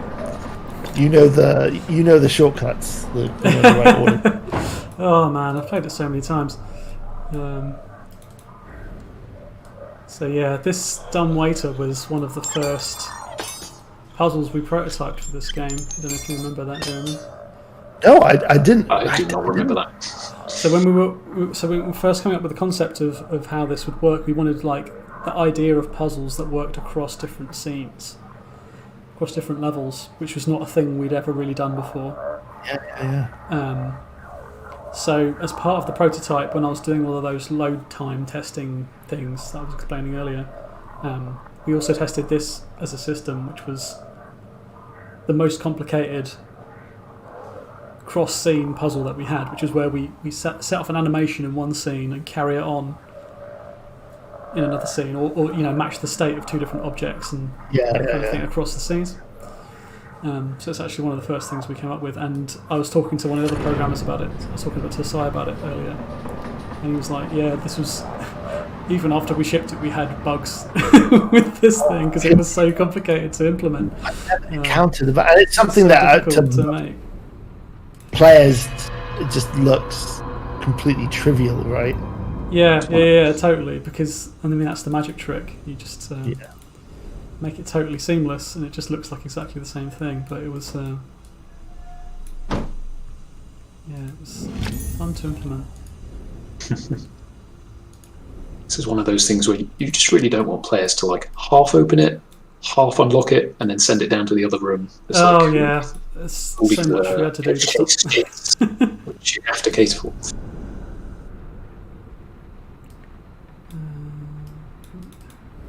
What's this guy?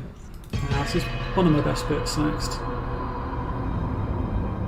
What I like about this puzzle is that obviously it's code essentially. We're not to the heart yet. I'll talk about the heart in a bit. I love it. Hold up. You did a job. So, this is one of my shaders that I'm really, really pleased with. I absolutely loved making this. It was so much fun. Very cool. Also, the original idea for this was that, and it kind of doesn't really fit into any of the story stuff, but I liked the idea that there was this really creepy anatomical anatomical model, but that there had been a real person inside it. Yeah, totally. It's so creepy to feel like, because you've been looking at it the whole time up to looking through this. You've been like, oh, this is just a plastic thing. Surely it's just a mechanical. And then you look through this and it's got a human skeleton inside. It's like, what? It's disgusting. And, like the model was inspired by, it's got the phrenology stuff on the top, like the pseudoscience of using the shape of people's heads to determine these words.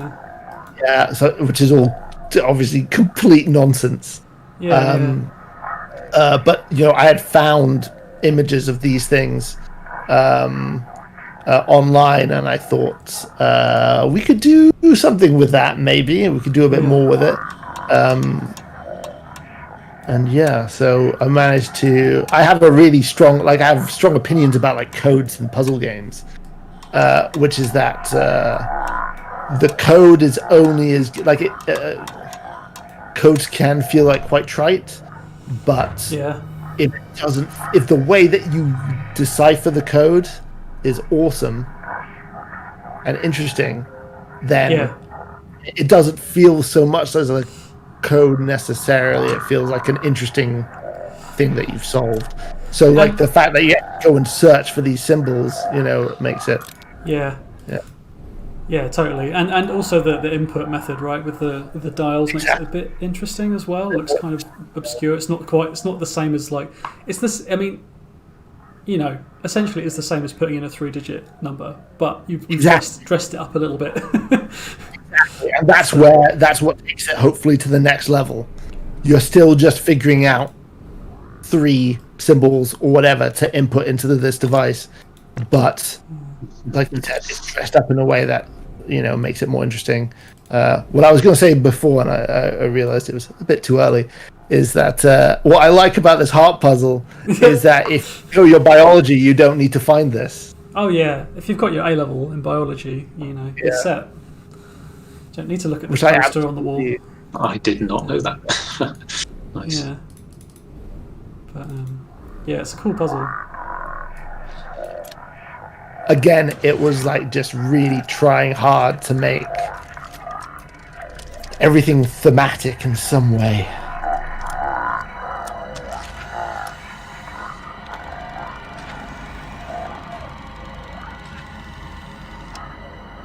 Love the audio here.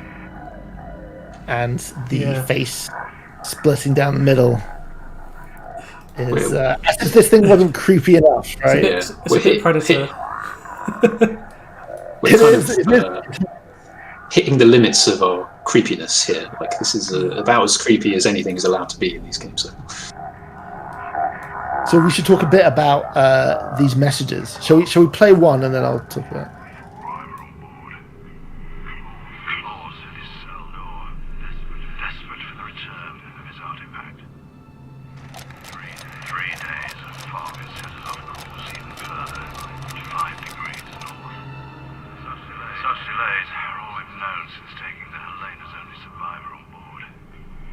All right, so this I'm super happy with this stuff. It's not really like you know figuring out that dial, whatever. It's not much of a puzzle or whatever. But I really wanted to do something with like a pre-recorded message that you get to kind of mess around with. It starts off slowed down and then you can like reverse it or speed it up or slow it down to find the right thing. I really wanted to do something like that. But there are a lot of reasons not to do that. And one of them is either people who are deaf, or even just hard of hearing, or might just play with the sound off. Yeah. You can't guarantee that especially for mobile games, right? Like, especially for mobile games. A lot of people just don't play with sound on, which is, we've had a lot of love for the sound in the chat, which is nice. But a lot of people don't play with sound on when they're playing on phones specifically. But it's not so much of a problem on PC. But you have to consider that. You still have to consider it. You still have to consider it because you can't have a puzzle that's completely unplayable for people who aren't playing with sound on or can't hear. And that's why there's the flashing light above there. You can solve the puzzle without sound on if you need to, because the light will tell you. The idea. So let's do the second one and then. Yeah, sure. I love the audio work that Cy did on making these go like. The pitch shifting and stuff. Super nice. It's mega creepy. He nailed it. I'm not the only one. The master tells me we are 85 degrees west. Still coasting under us. I have not slept since we dredged that lunatic. His strange artist. So we have never done dialogue before at Fireproof. So that was a new thing. So these little bits of dialogue, I wrote them. They're one of the few bits of writing. I'm not a writer, but like they're one of the few bits of writing in the game that I did.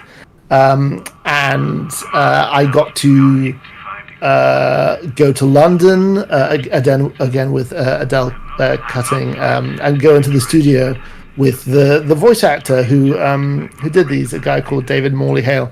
And he, it was just, so there are two lines, there are two sort of little bits here, but we also had him do a few more bits of dialogue for us.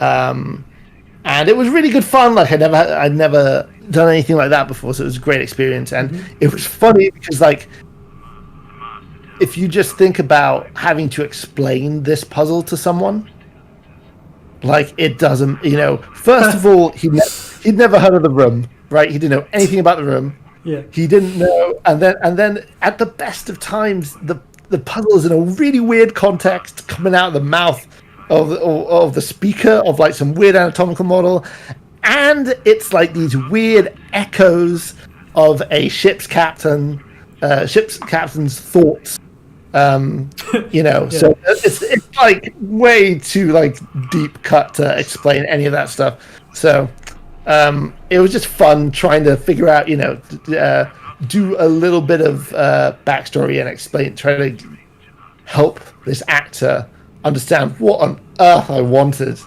But he did a great job. And I was worried that, because a bit of bad voice acting can completely ruin something so easily. Yeah. So we also had some amazing audition. I wasn't sure whether to say, but we had some quite bad. Well, I mean, ones that would have ruined it, right? Arguably. To be completely fair, people it's not like they had much to go on, No. It was just they'd made like a mad decision on how they were going to do it. So they've just kind of done a ridiculous accent or like. The way these things work is that they actually send out like a brief to a bunch of like different, or maybe to like a casting place, and then we got back a bunch of versions that people had done with very little context really. So, but it's fun. Also, the location of this is actually accurate to where the Helena would have been, I think. Is that right, Tom? Did we just stick to that? As best as we could figure out, I think we tried to get that right. Yeah. Well, we'll ask the chat if we got it right or not. Yeah, it's always good to have they know an better expert than us, on hand. I don't know why we should have just been asking. These guys clearly should have been. Consultancy team. Consulted. That's right. Yeah. Yeah, exactly. So I did a bunch of the shaders and visual effects work for this underwater bit, and it's one of my favourite bits. It's great. Wow, look at this. Love it. Wow. So this was kind of like building on. Do you guys remember that puzzle from the room 2 in the ship? Yeah. Where you're briefly on a ship, steering the ship. Yes. Right? Yeah. Momentarily. Within a hologram context, this hologram portal type vision. And in that one you're just going left and right and like aligning a symbol. And this was like a really cool opportunity to push that further. And so these hologram kind of moments let us get away with all this kind of stuff. So it's kind of pushing it to the limit here, where you really are in a different world for a while you're looking through this portal. Yeah, it's sort of briefly tech-wise, the sort of the circle outline that you can see is basically just an image, which is like a video that's sort of rendered out from a different bit in the level completely. So it's kind of, you're like watching a video that you're sort of driving. Really? So it isn't like a camera? It's a portal, but it's right. What I'm trying to explain is that it's like it's not actually happening in front of you. It's happening somewhere else, which is why it's kind of I vaguely remember. Was it a Dave shader, a particularly crazy Dave shader, which made this possible? I'm not sure if it was. Okay. I did all of the shaders for the sort of underwater stuff. So like the kind of the caustics and the very cool. I did for the PC version. I did a thing which changed the colour of the water and geometry and stuff based on the depth, so it kind of looked like those kind of looked at loads of references of like footage of scuba divers doing like wrecks and looking through wrecks and things, trying to match the colours to that, and sort of Dell did the art for it as well. But it's super fun to work on, and as I say, I just love underwater stuff, so it was just really pleasing when it worked out so nicely.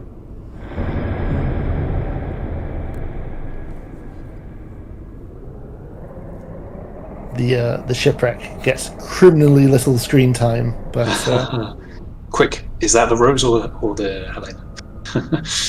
Put me on the spot. Man, I can't even remember. Well, it must be the Rose. It's the Rose, because what you're gonna pick up now is straight from the ship. It's nice to have a hologram moment like that where you kind of glimpse like a vast space, because so much of the game you're looking at small objects. So it's like this real moment of kind of a palate cleanser. So what's cool about this is I know that when we tested the game, some people now went back outside the submarine to check for the sort of the hook, the claw outside. Oh, to see if it was dangling outside of the. Oh, Yeah, I never yeah, even yeah. thought about That that. makes perfect sense. Oh man. Oops, I didn't think of that either. Oh, No. that's cool. There's a bit of sleight of hand with all of this, whereby while you're away in the Curiosity Room, I believe, this submarine rights itself to be Oh horizontal. yeah. Sometimes you just have to cheat. I think it's fine. So yeah, Wow. this figurehead is of course the real, I guess, sort of meant to be like the real figurehead compared to the model which you find in the room 2 ship Yeah, level, totally. which was a cool throwback. So it's kind of like this whole. So I was talking about my favorite puzzle before, but like kind of my favorite sequence in the game is this, or what I call a puzzle chain, is like the radio which sends you to the anatomical model using the talking horn thing, and then from there you get the coordinates which bring you back here, which allow you to sort of travel to the right place and find the ship and then pick this up thing. And this is kind of where the puzzle chain ends ish narratively, and it's all got like a maritime theme, and it's I feel like narratively, even though the story doesn't have anything to do with the actual story of the game, in terms of like how we've managed to weave very like visual and narrative elements into these puzzles, this is the thing that I'm probably most proud of in the game, is that sequence. It's very cool. That's cool. At what point did the idea occur to tie a bunch of this to the room 2? I can't actually remember when that Dude, happened. I actually remember when we were figuring this out, like you were at my desk and we were trying to figure out something else, or we were like talking about these puzzles, and I just remember kind of like, sometimes a bunch of things click at once and you kind of get a bit overexcited and look like a madman whoever happens to be walking by. But I remember getting out of my seat and being like, we could do this, and then we could do this, and then we could tie it to this, and then you find this, and it was like getting a bit overexcited. But, Yeah, like a classic conspiracy guy with the red lines on the map. it's exactly like that, but from the other side, where you're the one inventing a conspiracy for people to pull apart. Do you want to mention the secret messages on? Oh yeah. Ooh. All right. So Easter egg time. Sorry, say again. I said Easter egg time. That's what I Oh, said. Easter egg time. You bet. All right. So these valves, these red valves, they were mega, like really, really subtle in the first game, and no one found this Easter egg. So we decided to make them a bit more obvious this time Very around. slightly more obvious. They're pretty sore thumb. Do you want to do it, or should we let people? I think go we check should it out? just be like, look, there's some secret stuff to do with this radio. You should Okay. guys, if you So want what I to will check it out, say is- go and check it out. But Yeah, I think that's you like, can Google it- it if you want to, but the fun way would be to play through the game and find it for yourself. Yeah. So what I would say is that the secret that you find here by following this little Easter egg is sort of kind of painfully obscure. Like in hindsight, I was trying to be maybe a bit too clever, right? But for anyone, I know we have some super fans, which is an amazing thing to have people that are really into and honestly, like this secret was for the people who go online and kind of have like debates about what things mean. So I would encourage anyone with that level of passion for these games to to follow this little breadcrumb trail. It doesn't take super long, and if you're keen and you can't be bothered, you can just look it up on YouTube. I would not, that's totally okay. But the messages that the stuff that you'll get as a result of this are pretty obscure, and if you maybe make some mental jumps, you can infer some cool backstory stuff that does connect it to the previous 3 games. Yeah. And that is all I'll say on the matter. Yeah. Nice. And that's all we're going to say about it. Right. Cool.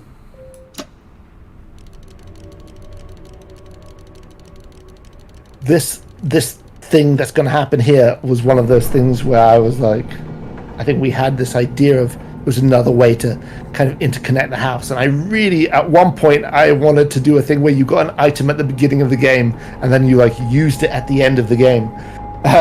You were waiting to use it. Instead, we're pretty solid chunk of the way through the game. I loved the idea of having this chandelier come like back to life from its corrupted version and swap places, and it was one of those ideas we had really, really early on, and I think we kept kind of like putting off implementation because it would kind of be a bit of a nightmare. But it was another one of those ideas that was really about emphasizing that the rooms are all linked. It's not just isolated islands. I also love the fact that right at the start of the game, when you're playing the tutorial, you can see this chandelier above your head. There's no way you're going to guess at that point that it's going to become relevant. Yeah, totally. A chandelier. Remember at the beginning of this thing, I was like, we did the balcony, and I was like, oh man, I got to make a puzzle using a balcony.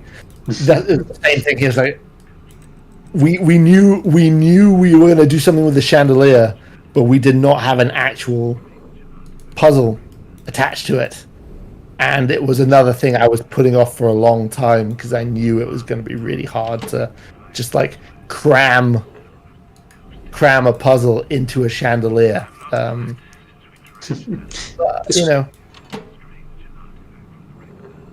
I have mixed feelings about this puzzle, but I don't know. I don't know how other people find it. I find it personally, a bit fiddly, but that's because I've played it probably 1,000 times. So yeah. It's another one of those kind of boss puzzles, I guess. Yeah, it's it is sometimes cramming a puzzle into a real world thing works out really well, and sometimes you just have to make concessions. But I don't think it's like bad, but it's not my favorite thing in the game. I think only after that was designed did we realise it looks quite a lot like the one of those Zelda BMOS guys. Oh my gosh. Oh yeah. Getting ready to parry a laser. Yeah, Tom and I are a big. I mean, you're a big Nintendo fan as well, aren't you, Luke? Not as much as you guys, but yes. But we're like well into our Nintendo stuff, and actually, a big part of the appeal for me is like you mentioned earlier, Tom. We didn't want it to be like a elaborate level select screen, the house, and I love hub worlds, even when they are elaborate level select screens. I love the Mario 64 hub world, and I have very fond memories of even like the Diddy Kong Racing hub world and stuff like that. 64 generation hub worlds were the thing. Like the king of my favorite of those, like I love the Paper Mario 1000 Year Door hub world, and the way that like evolves over time was the type of feeling I really wanted to capture with the Dollhouse. This feeling of slowly peeling back the layers. Oh, I remember this guy. Yeah, I always to this day still struggle with this puzzle. This is quite an unusual one because it's we don't normally go for I guess such pictorial elements. Yeah, Kind of like a riddle. There's a couple of them which are like almost plausible for both ways round. Like this guy. I do like your Grim Reaper holding a pitchfork there. Yeah. Yeah.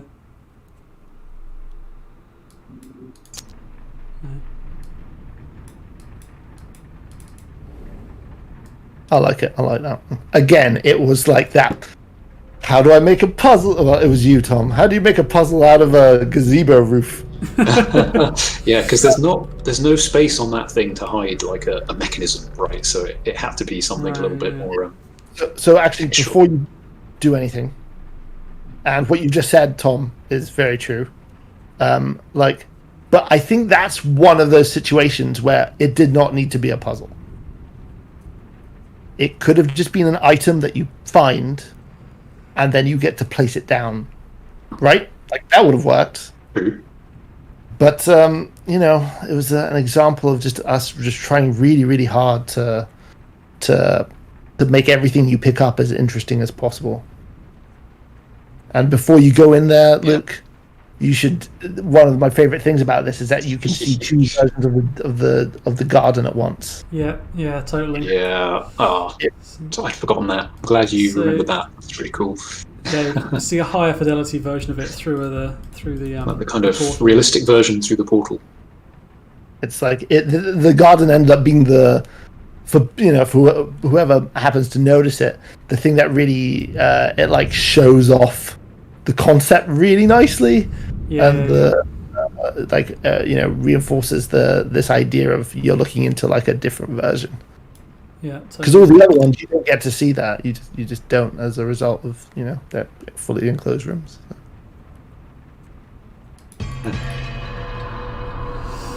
Someone's just asked an interesting question. They said, do you feel the games become quicker to make as you know what you're doing, or harder because you don't want to retread any puzzles? That's a great question, and it's something I have thought about, actually. Certainly in making this game, it felt... We were, like we mentioned before, where we were all kind of a little bit green-ish. But I felt like it was really... I felt like it was really hard. I guess it had a knock-on effect. I felt like it was harder because we were trying not to repeat ourselves and trying to outdo or at least match the previous games. Yeah. As a result of trying to outdo or match the previous games, it meant that we created a lot of work, a lot of technical work and programming work that needed to be done. Because in theory, you could just take everything we had from the previous games and make another game. But because we kept trying to do new things, we didn't give the coders a break, basically. Hey, we've got to give us something to do, right? I felt like it was harder. It is true that we want to avoid repeating the older games, and that does become more difficult the more previous games there are. Because more and more ideas are taken effectively. And we don't like repeating ourselves. I really do not like repeating myself. Check out the book. On the left.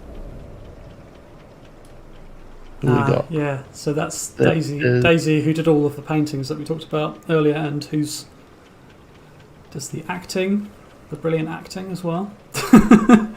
That's her name got changed to Dorothy, I guess, for old-timey I sakes. think Daisy's a pretty old-timey name, but yeah. I don't know. But yeah, I'll tell you another interesting sort of bit of trivia about this room that you guys might not know about. Some of the original audio that we got back for the ambience had birdsong in it. And there was kind of like, it was so odd, but it meant we had some like interesting conversations, questions that maybe seem obvious in hindsight. But, before all the art was in and before we decided, because you can look up and see the dollhouse, right? Yeah, you can see it's a really confusing thing because you're like, am I in the real house? Or exactly. Are you being teleported into somewhere? Or Yeah. You know, and those are all the types of discussions we were having early on, when we were like, yeah, what is the actual, like, what are the imaginary rules that we are making up about this? Do we have to? What happens when you look back outside a room?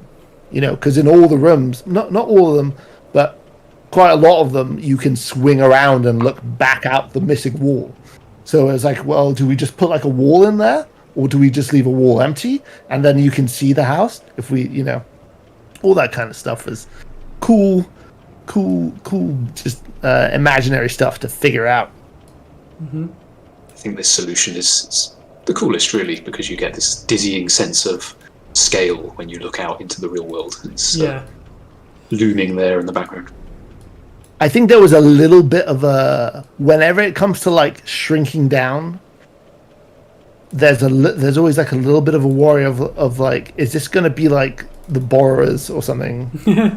You know, is it gonna have this kind of like twee feel? But I think what we've realized from doing this kind of thing is just that when you are the one who's shrinking down, it doesn't feel that way. It just doesn't. Oh yeah, totally. This is your favorite puzzle in the game, right? It's another Path Slider special. So this one's rotating sliders, which is always super fun. I actually, I'm not sure it's worth even mentioning, but I just fixed a bug with this that was been in the mobile version for 3 years. Wow. I fixed it. I finally figured out how to reproduce it because we just couldn't do it, and I just figured out how to do it when we released the PC version. So, oh man, that was nuts. But yeah, there was a bug where you could basically just rotate around this really quickly and just spin these things, and they would eventually just spin infinitely and just go completely mad, and you have to restart the whole chapter. We managed to figure it out and fix it. That was satisfying. So, I love this puzzle. Just the way this thing moves is really satisfying. Just mechanically, just looks great. Yeah, this is another case where it's a toy first, and then the puzzle is kind of added on top of something that is already fun, just to mess about with. Yeah, super good.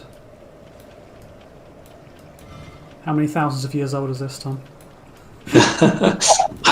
I actually don't remember what the name of this thing is, but it was definitely inspired by a mechanism which I came across on the internet.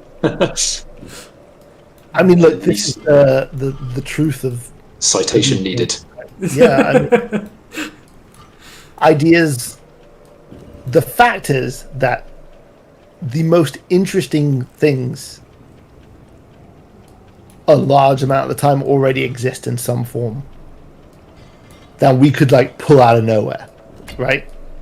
We do like loads of research when coming up with puzzles, and in the early stages of the game, where we just collect so many reference images, and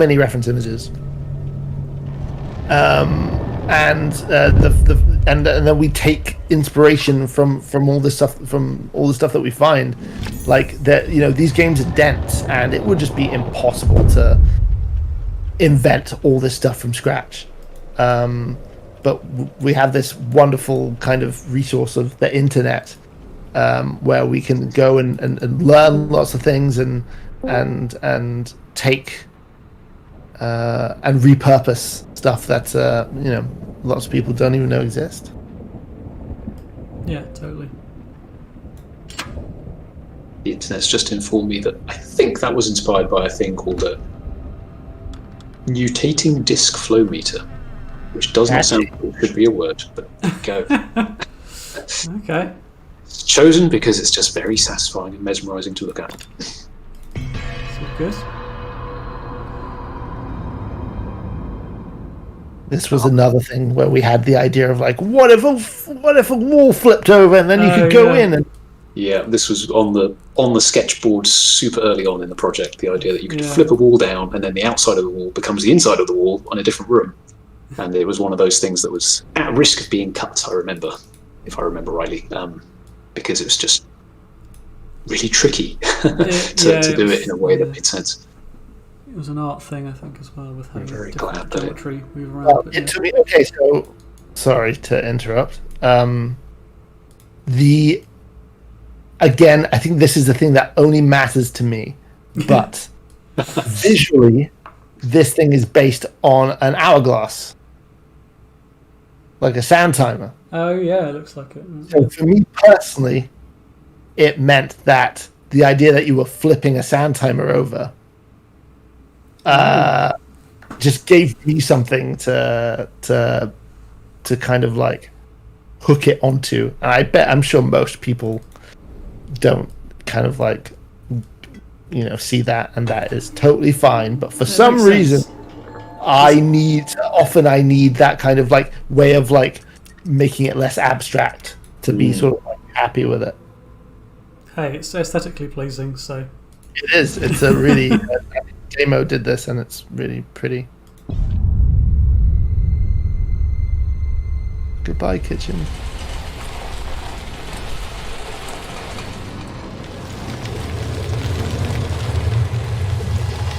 I've been asked a couple of times by my son, who's a big fan of the games. He's been I don't know, maybe this is a bad thing that I should admit.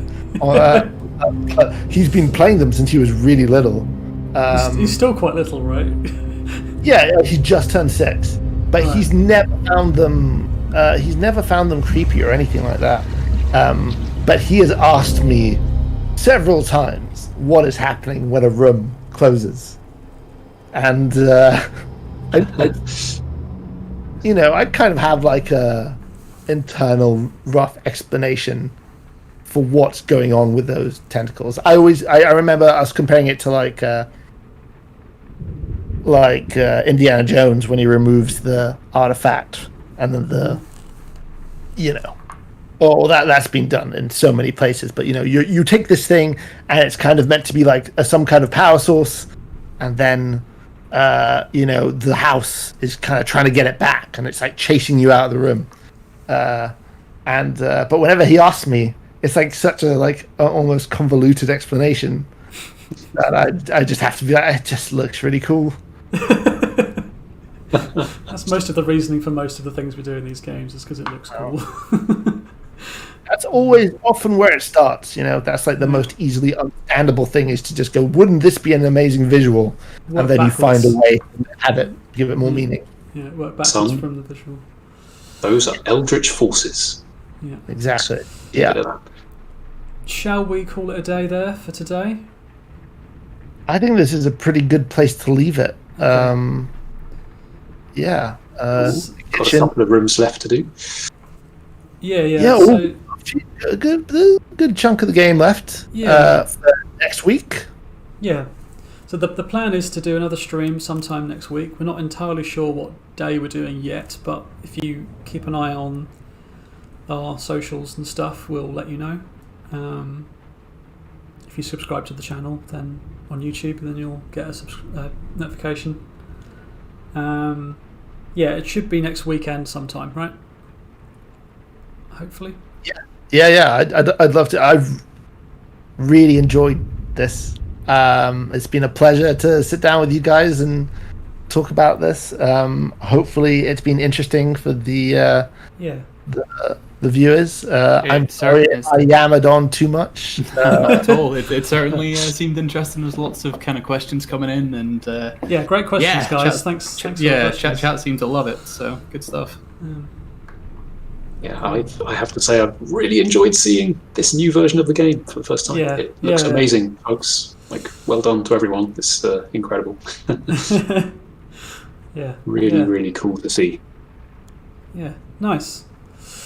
All right. Awesome. Well, I guess we'll wrap it up there. Thanks everybody who tuned in to watch today, and just keep your eyes peeled for the next stream that we'll be announcing on our socials at some point in the next week. Yeah. Cool. All right. See you guys. Cool. Bye, everyone. See ya.